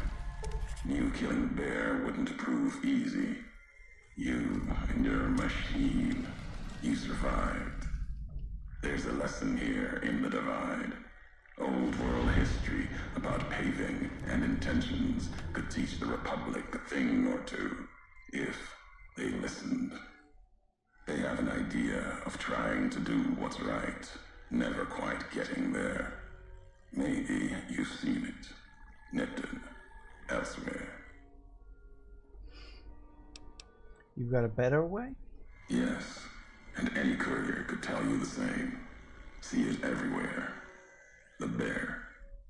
Bear's too busy carving up the Mojave with knives, roads, borders, and how things should be, to see how it is.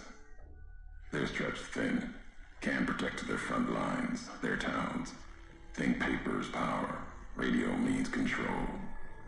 All of it useless.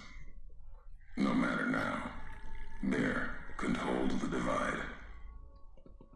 You and that machine are all that remains of NCR here. Rest fell to radiation, fire, and what burrows below. You mean those creatures in the underpass? Tunnelers. Predators that make their own roads beneath the ground here. Divide broke their sky, showed them the world above, and the scent of new prey. Be a slower death for the Mojave than bombs and fire, but they'll come for its people, from where they least expect, below. Radiation from the war might have created them, then detonations, quakes, caused them to the surface? Makes sense. Truth favors that. Matches the history of this place. Were signs they were here for a long time. Before marked men. Before what happened to the Divide cracked their sky. If so, they were buried deep. Might have been born the day America's embers started to settle. Seen worse things twisted by radiation. When you say slower death for the Mojave, you mean they're spreading out from the Divide? Death will come from below.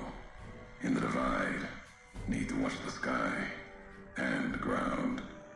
Mojave will be easy prey for them. They'll start emerging throughout the Mojave in time. Might be years, probably less. They breed fast, hunt in groups, more than enough to bring down the strongest in the Mojave. Once they draw blood. Seen them tear apart Deathclaws. Deathclaw might get some, but the rest will swarm it, tear it apart, like Denver hounds. Denver hounds. Denver's far to the east. Legion territory. Mojave and the Divide are the only places I've walked. Walked the east, too, before the bull came. Then, much like the Mojave before the bear, tribes, towns, clutching to life. Bull did a better job. Those soldiers in Hopeville were once NCR, I'm sure of it. Why were they with the Legion? You see, true. Not scavengers. It's what they wore. Before this all happened. Pain makes for strange allies. The hate the bear and bull shared across the battlefield now turned against the divide. Few survived. Intact. Many NCR were already here when the destruction happened, keeping the route east open in fear of Caesar, fear of the Legion. NCR would have needed the supply line open to reinforce Mojave and Hoover Dam. The dam, that old world wall. The bear, NCR, couldn't be allowed to reach it easily. Long 15, Canaan, both bad enough. Kimball, Kaiser, House. You'd think their whole world was that wall, cutting the Colorado. If I'd never laid eyes on it, never spoke of it. But once found, it was all Kaiser could see. That, and the flag beyond it, another symbol, big enough to challenge him. And the divide, one of the roads to it. Legion was tasked with cutting that artery. If you can't kill the bear in one stroke, bleed it, starve it. That kind of murder. It's what any of the Legion would have done. Now, the divide belongs to history. I like the implication of that Ulysses used to run with Caesar and Caesar's Legion and all that stuff. And he was apparently the one who discovered Hoover Dam for the Legion. He was the reason that Caesar decided that he wanted it. And of course that brought them into direct conflict with the NCR. And of course, as previously stated, Caesar doesn't like any kind of competition to his ultimate rule. So that's why the war over the dam is currently happening as we speak, which I think it's interesting, fills out a little bit of the backstory there. They bear false versions of Legate Lemus's mask, the one Caesar fashioned for him. Thought it was an insult at first. No better now. It's shaped from divide metal, not with care and strength, but with hate. Keeps them anchored. Crude, effective, like the blades they carry. Distant mirrors of their legate, a symbol they can hold on to, while the divide tears at them. But the masked band had NCR gear. They weren't carrying masks or blades. For the two-headed bear, NCR, they don't have symbols in the same way Legion does. They revere their mines and explosives, guns. That is their religion. Death from afar. Take pride in it. I found some recordings from you in Hopeville. The tapes. Didn't think those would be found. You know the divide better than I thought. Had tech from the big empty. Recorder a woman gave me. Didn't survive the road. On its last legs. Cast it and the tapes aside. Weren't worth the words anyway. Not like I'd forget what happened. If you heard them. Nothing but ramblings. Reminders for a man who doesn't need them. Probably more lying from here to the divide. You wouldn't have recorded those messages if they didn't matter to you. Maybe not. Who's to say? You, perhaps, found them, heard them after I cast them aside. Maybe there was purpose in that. If they matter, if history matters, we'll see at the end of the road. This is the high road. Where does it lead? At the end of the high road lies Ashton, its silo. That machine I'm with you, it can open it, wake it up. like it did the one in Hopeville. You have a lot of hate for the robot with me. I can hear it in your voice. Hate? No. There's nothing to hate in metal, steel, gold, or platinum. You're a machine. It's just a tool, made of wreckage of the Divide. All that was brought here. When we first spoke in Hopeville, you mentioned you'd sworn not to kill me. Why? You know the why of it. If you don't, I do. And that's enough. Shows trust only walks so far west. Earned more than that, though, getting this far. We walk the same road, carry the same colors. Can't break that by making the road red. Want more than that? Walk the Divide. Answers will come. Closer you get to home. You and that machine. This road leads nowhere. There's nothing but the Divide. Many in the Mojave think the Divide's nothing but canyon and storm. Wasn't always. There was life. A town farther west. Not talking about an old world town like Hopeville. More recent. Something you saw in your lifetime.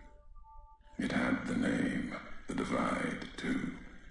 But rather than cracks in the earth, it was a road from the west into the Mojave, a supply line. Took a courier to make that road. You. Back then, you saw the road with eyes facing east. This time, the Divide's in the other direction. And if your eyes try to make sense of it when you reach it, home's not what it was. So you're saying I walked this road once from another direction? From west to east? To home? All roads lead back to one's home. Not your birthplace, maybe, but home. Home isn't where you were born into this world. You taught me that. Part of your message, whether you meant it or not, can be a place of mind, a moment where you know who you are, the history of it, and they can be places you breathe life into. Never would have known the Divide had it not been for you. The road you made with your tracks again and again. You were the only one willing to make the journey to and from here. A hard road. Kept the land before the Divide alive through seasons, storms. Can't have been just a job. Was something more to you. Don't feel for a place that hard unless it's home. I walked a lot of hard roads, Mojave and before. Doesn't mean anything. It means everything. Even if you deny it, cast it aside, that speaks to what you are, proves what happened here. It was you walking that road that kept the Divide alive. It grew from what you did. Settlers, camps, filling that old world city. Chance for a new nation, new beginning, new way of thinking. Could have breathed new life into the Mojave, bridging east, west, like Hoover Dam. But not old world. Something you made. Road was a supply line. There is no other supply line to the Mojave beyond the Long 15. Not anymore. If one existed, the two-headed bear would have claimed it. And it tried to. NCR saw the worth in that road you made. Staked a claim, whether it was wanted there or not. True elsewhere in the Mojave. And where the bear tries to cling to life, the Legion comes, bearing messages. Some brought by blade, others by couriers. You knew what was coming, as sure as I know what's coming for you. This time you carry the burden. Walk west into the sun, and keep walking until it dies. There, I'll be waiting. Dun, dun, dun. You actually found out a good chunk of information about your character's backstory. I mean, to a point, obviously. It's mostly just your specific history with the Divide, this place, because your character has been here before, although it probably doesn't remember it. Right, so now we're on... Hello.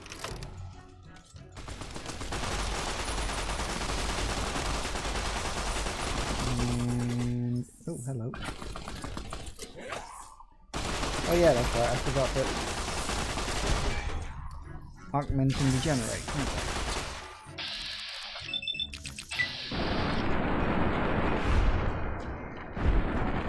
Gotcha. Woo!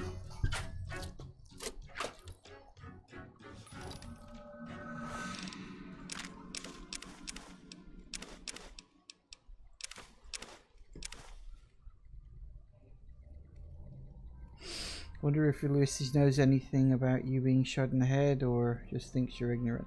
Oh no, he's well aware that you were shot and almost died. I think, in fact, I think he was planning on it. I don't think it was quite the same as, like, he directly, like, planned your attack in that regard, but I think it is most certainly that he sort of set it up. Because he was the one who was supposed to take the platinum chip, but he didn't. He saw that my name, the courier's name, was the next on the list to take it if Ulysses said no. So he said no, hoping... Did you? Oh, is that thing up there? Hoping that you would get killed by the job. In fact, I think he mentions this at some point. And so yeah, he wanted you to die because, you know, that was sort of his plan at the time. Of course, in the end, it didn't work, and that just got you more embroiled in the events going on here. So yeah, his plan sort of backfired in the biggest way possible.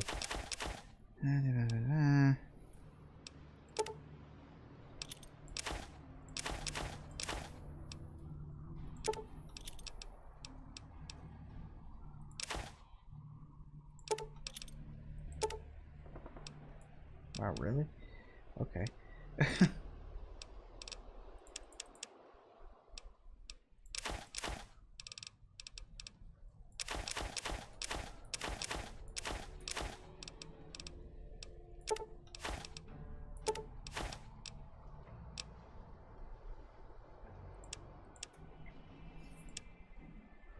Okay.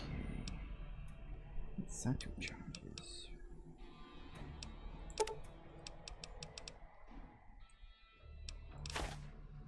Oh, that's too many.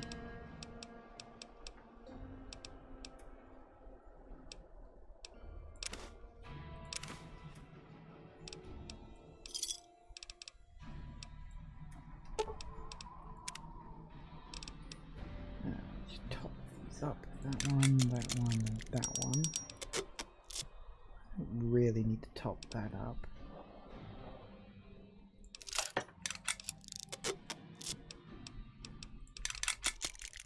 Alright, that'll do it. And we keep moving. Maybe we get a narrowed entrance, but you're empty. Don't need to worry about you. Excellent. Alright.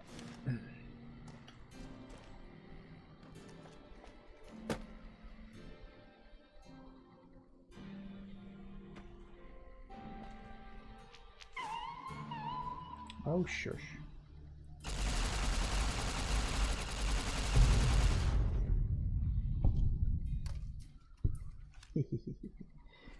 think I managed to kill a few marked men doing that. Because of course I did.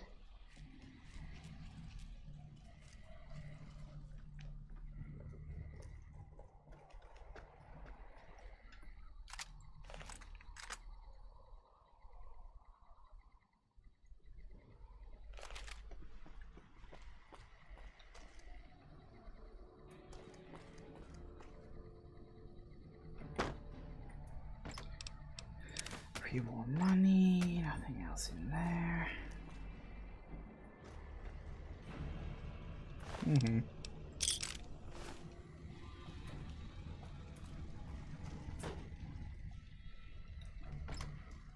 Looks to be you, I suppose.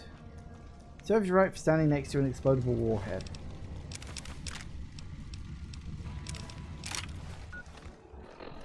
Well,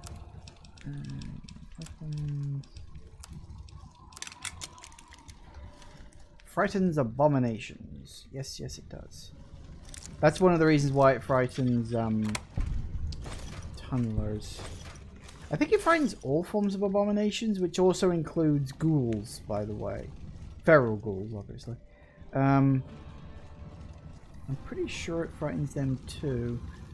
That's why you get karma for killing ghouls, because they're considered abominations. So killing abominations is sort of as being a good thing, so you get a bunch of karma for it.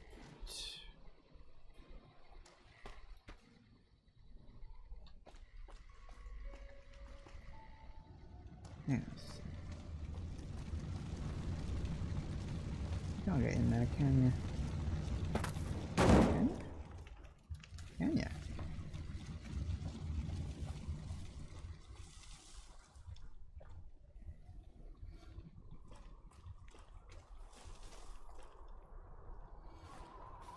That's the thing.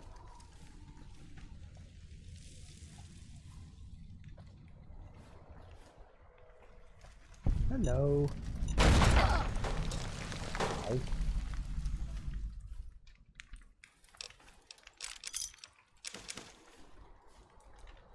Clearly need to pay more attention.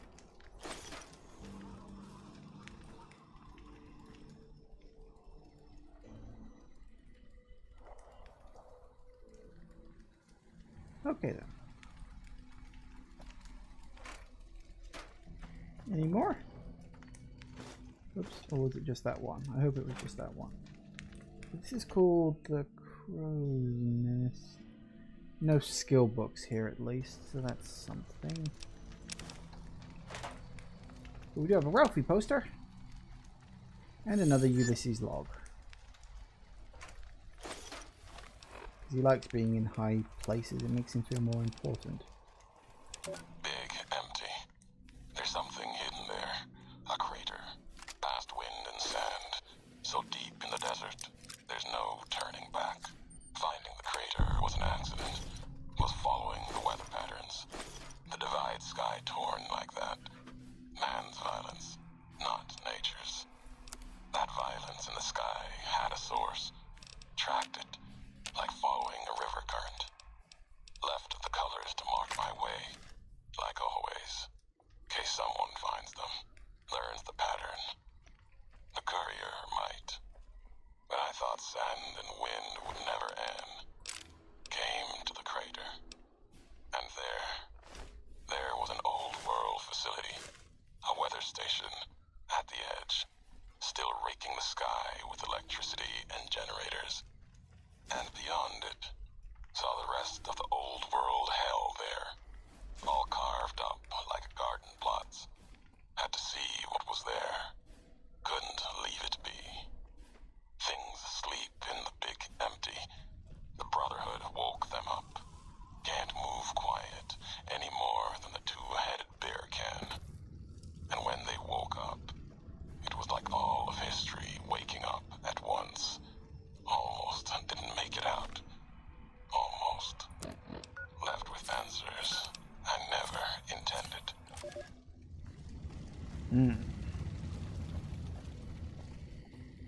I almost missed that. My own stupid fault. Hello. That's Deathclaw over there. Why is that a Deathclaw over there? I don't know, but apparently it is.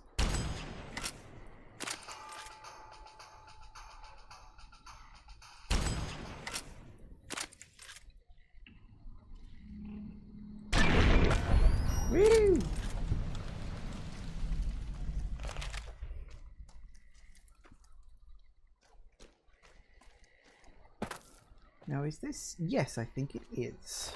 Now, here's interesting. If you go in here, I think it's this one anyway, there is a scripted event where a death claw will jump up on top and you have to deal with it. I think so anyway. I think this is the right one. There it is. Told you. I'm pretty sure that's a scripted event.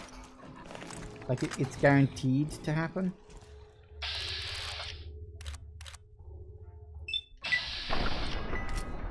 Really?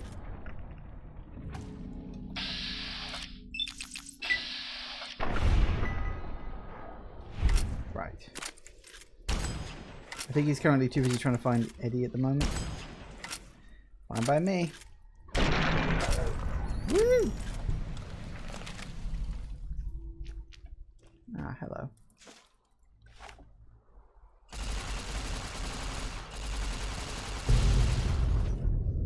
Kaboom! I guess I didn't feel that. Then again, maybe they did.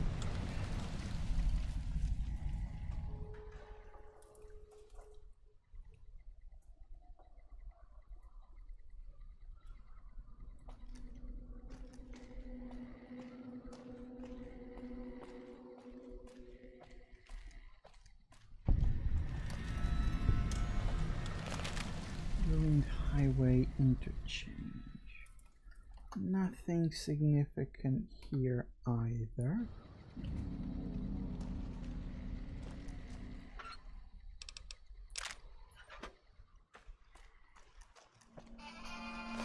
Ah, hello.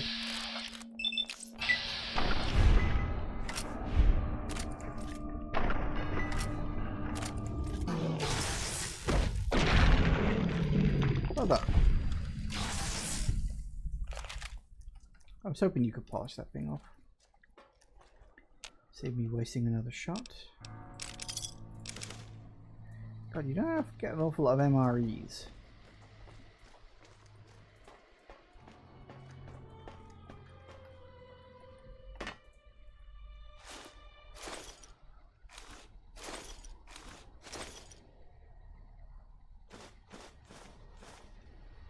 Alright.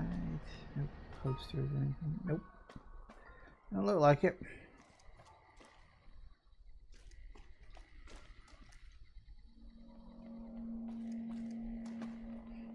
Hmm.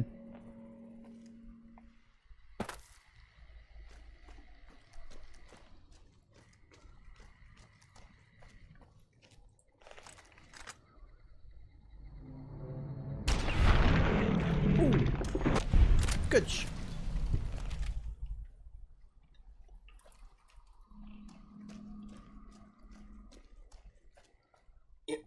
All due respect, sir, I think you're making a mistake. We're close to a breakthrough with the Duraframe iBots. I can feel it. Yes, sir. Yes, sir, I understand that we need the Duraframe assets for Hellfire armor, but... No, sir. Yes, sir. I understand, sir. I'll tell the team to start disassembling the ED series prototypes right away. Eddie, you little rascal, were you eavesdropping again? I think those videos you watch are a bad influence on you. How much of that did you hear? Didn't Dr. Grant say she'd upgraded your navigational systems? I think I have an idea. How'd you like to be just like Ralphie? Mm-hmm. Sounds like Dr. Whitley was a bit of a rogue element.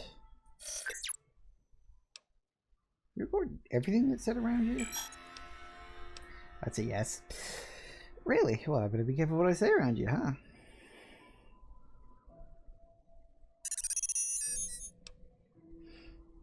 Alright, I don't want to hear your recordings of human mating calls. That's just wrong. Let's get going. Human mating calls.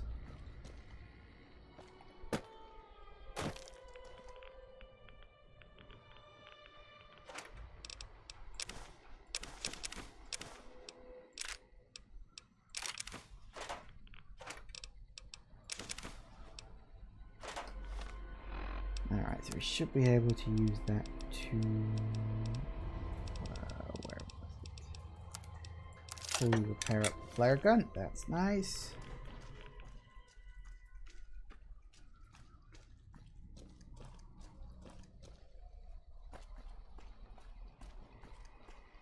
Is this the area where you... Yes, it is. Now, if memory serves, down below in that little building is where the snow globe for this DLC is, I think. If my memory is indeed... Okay, what? I just got 180 points for something. What did I get 180 points for? I have no idea. I just got 180 points for some reason, and I don't know what it was. Fair enough. Something probably died somewhere, and I got the experience for killing it. That's fair. Oh, the Ulysses log. I walked the Great Salt Lake as Kaiser's eye, then his hand. Mongrels there, 2 legs and 4.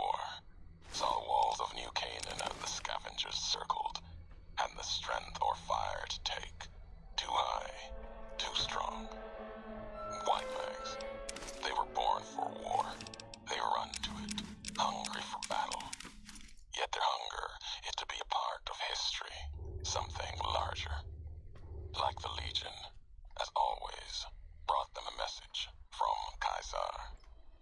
If New Canaan burns, Kaiser might see them. Might. Even the chance was a lie. To honor Kaiser, destroy the history of New Canaan and the way they carry it in their generations and family. Kaiser respects such strength, I told them. That was truth, even if strength wasn't the word. Obedience. You must be willing to kill anyone. Children, mothers, the weak, elders. If these New Canaanites value the generations, that is what you must kill. It was like Wolpus was speaking through me. Use the night, silence, and fire to change their words to please, to screams. No need for bombs, when hate will do.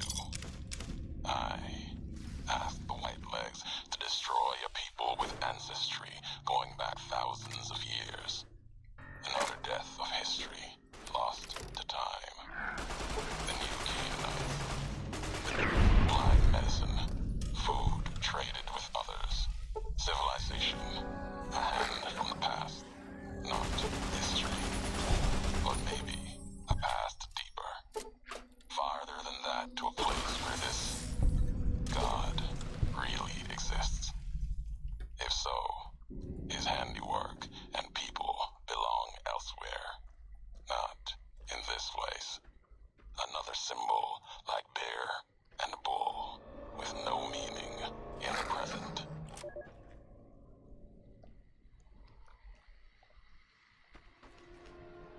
Well, I see the red marks, but I don't see where they are right now. So they're probably up above me. But that's fine. Anyway, I need to go back in the building. I only came out because I saw that he got knocked unconscious.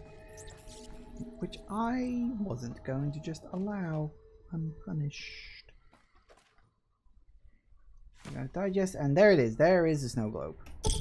Which will also net me 2,000 body caps.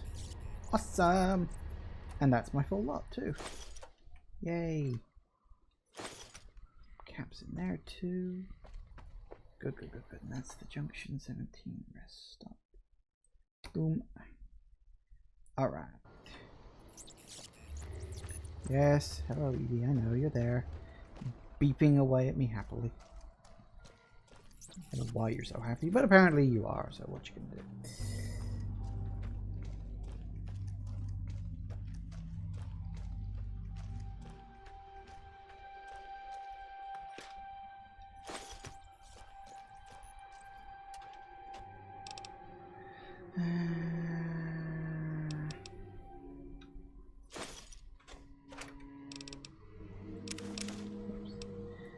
Don't need a conductor.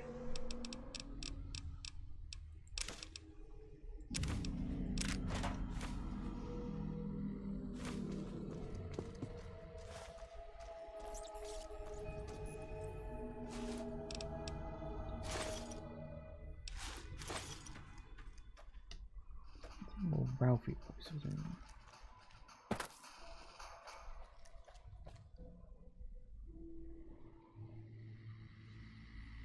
Ah. Damn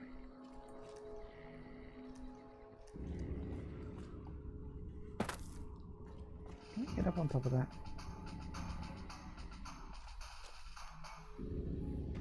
Probably not.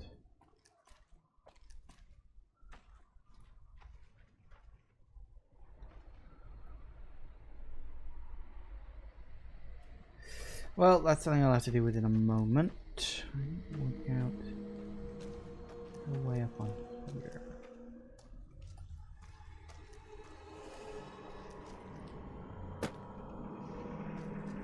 Guess not, huh?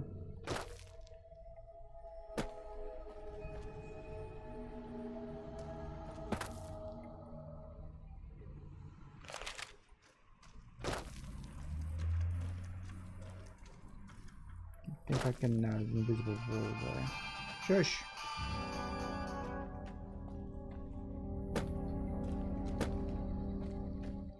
Guess not. Ah well. Let's head off.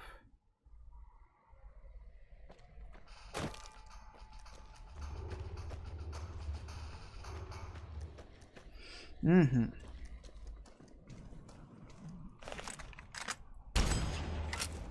Uh-oh. No. Yes.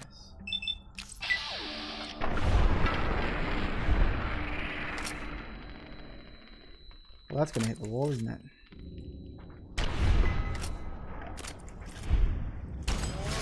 That was one of the additions I really liked in Fallout 4, was the ability to cancel a VATS shot after you'd already set it going. Which was really, really, really, really something useful. And you can't do that in Fallout 3 or New Vegas. They only thought of it in Fallout 4. Probably for the best, really. I mean, if you consider that Fallout 3 was the first time they'd ever used the VATS system, you've got to expect a little leeway for that kind of stuff.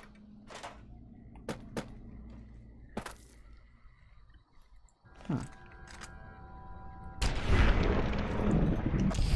Works for me. Alright.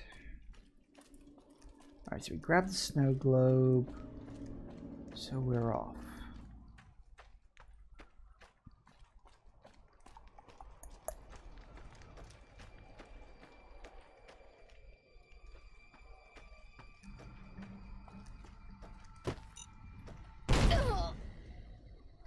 I really gotta keep watching out for that.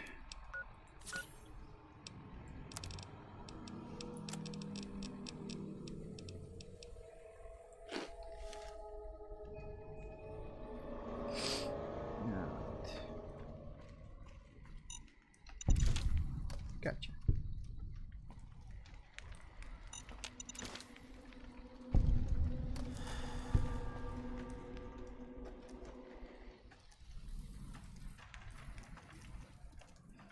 Fire engine?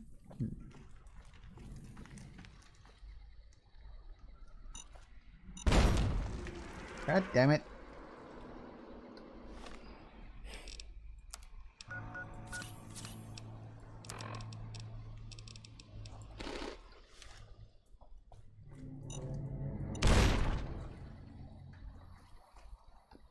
Thank you for getting in the way there, Eddie. Thank you very much.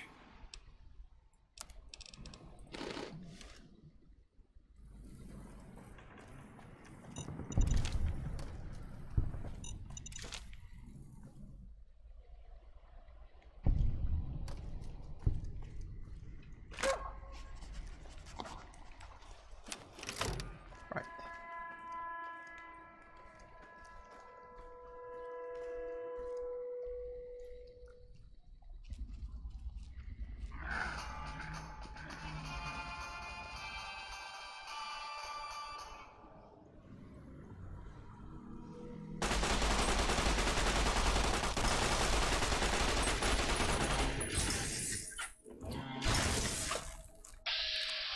Hello.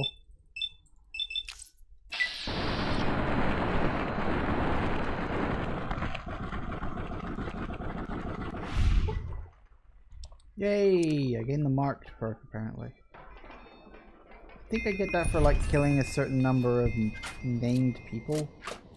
Or something like that. I can't remember the details exactly. Hang on a sec, what's going on here? Stop scrolling up on my chat. It's annoying. Right. Got a chainsaw that I don't really need. MRE. Take all of that.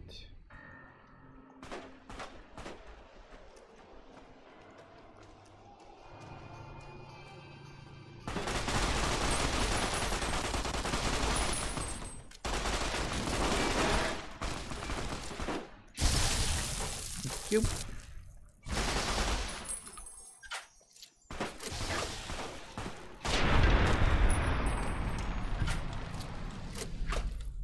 What is this place? Have I marked this on the map or anything, or is this just a place? No, apparently it's not. Which is weird, because it feels like it should have a name, but apparently it doesn't. So I guess it's just not important, which probably isn't true actually, but whatever.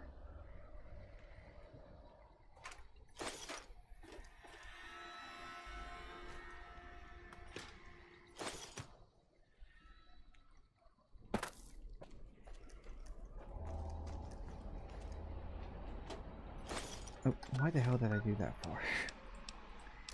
Nope, wrong one. Misc.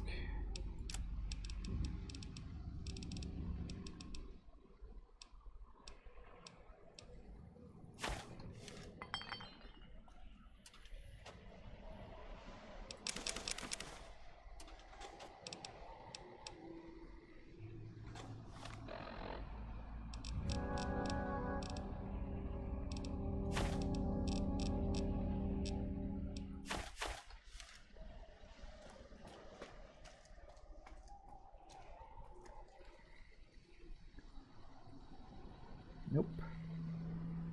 Nope. And nope. Okay then. Anything else? Anything at all?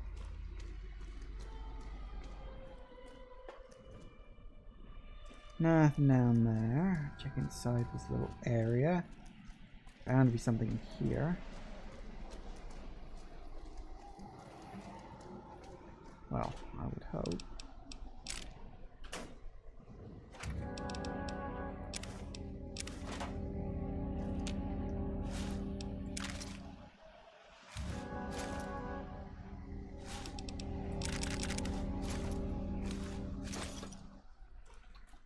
Let's see. Ooh, yay.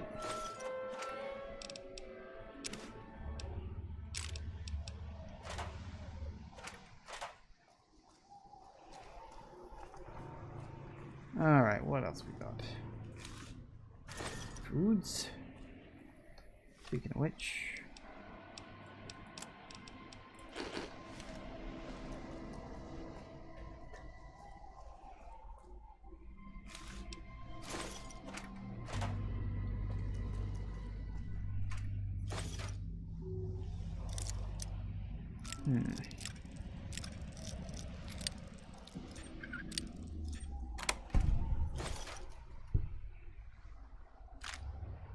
Take that. Yeah, I was expecting there to be like a poster in here. Apparently there isn't. That's quite surprising actually. It's on the outside of the walls, is it?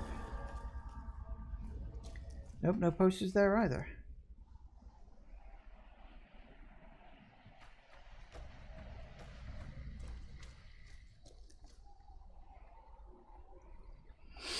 Nothing there. Let's check down over here.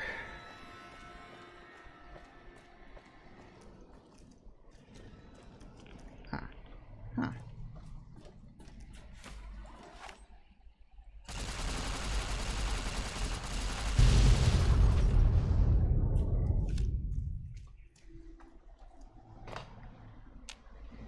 A random blown up warhead.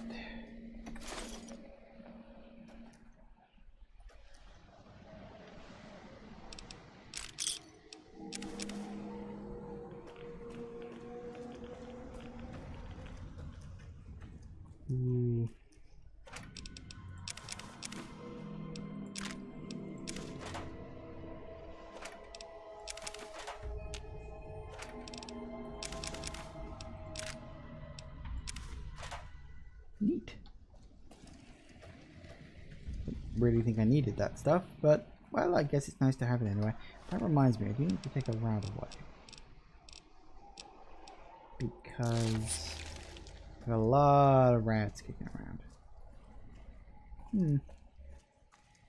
Very big here. What's that place that I'm like next to? 1 second. That is the Astron Silo Control Station. No, apparently nothing here. Well then, that's a surprise. Anyway, oh, lemonade. Apparently it is 6 o'clock already, so I will get right outside the door to the next area, and that is where we shall start for next time. Let's just, there you go, that's the marker on the map. And that is where we shall go. Except this will be for later.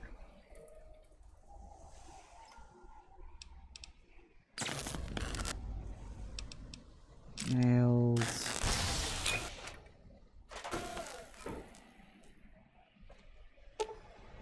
Doesn't like the mode in preparation to launch. Now directed permission to the launch sequence. It's completed. Yeah. But that'll be a good way to start for next time, I think. So we shall leave it here. And yes, that'll actually be a very nice way to start off next episode. So thank you for watching, everybody. Thank you to Jagoth and Hi for chatting with me. Had some good talks today. It's always good fun. Thank you all for watching, everybody. I do hope you have enjoyed this, and I will see you all whenever I next see ya. Take care out there, everybody. Bye-bye.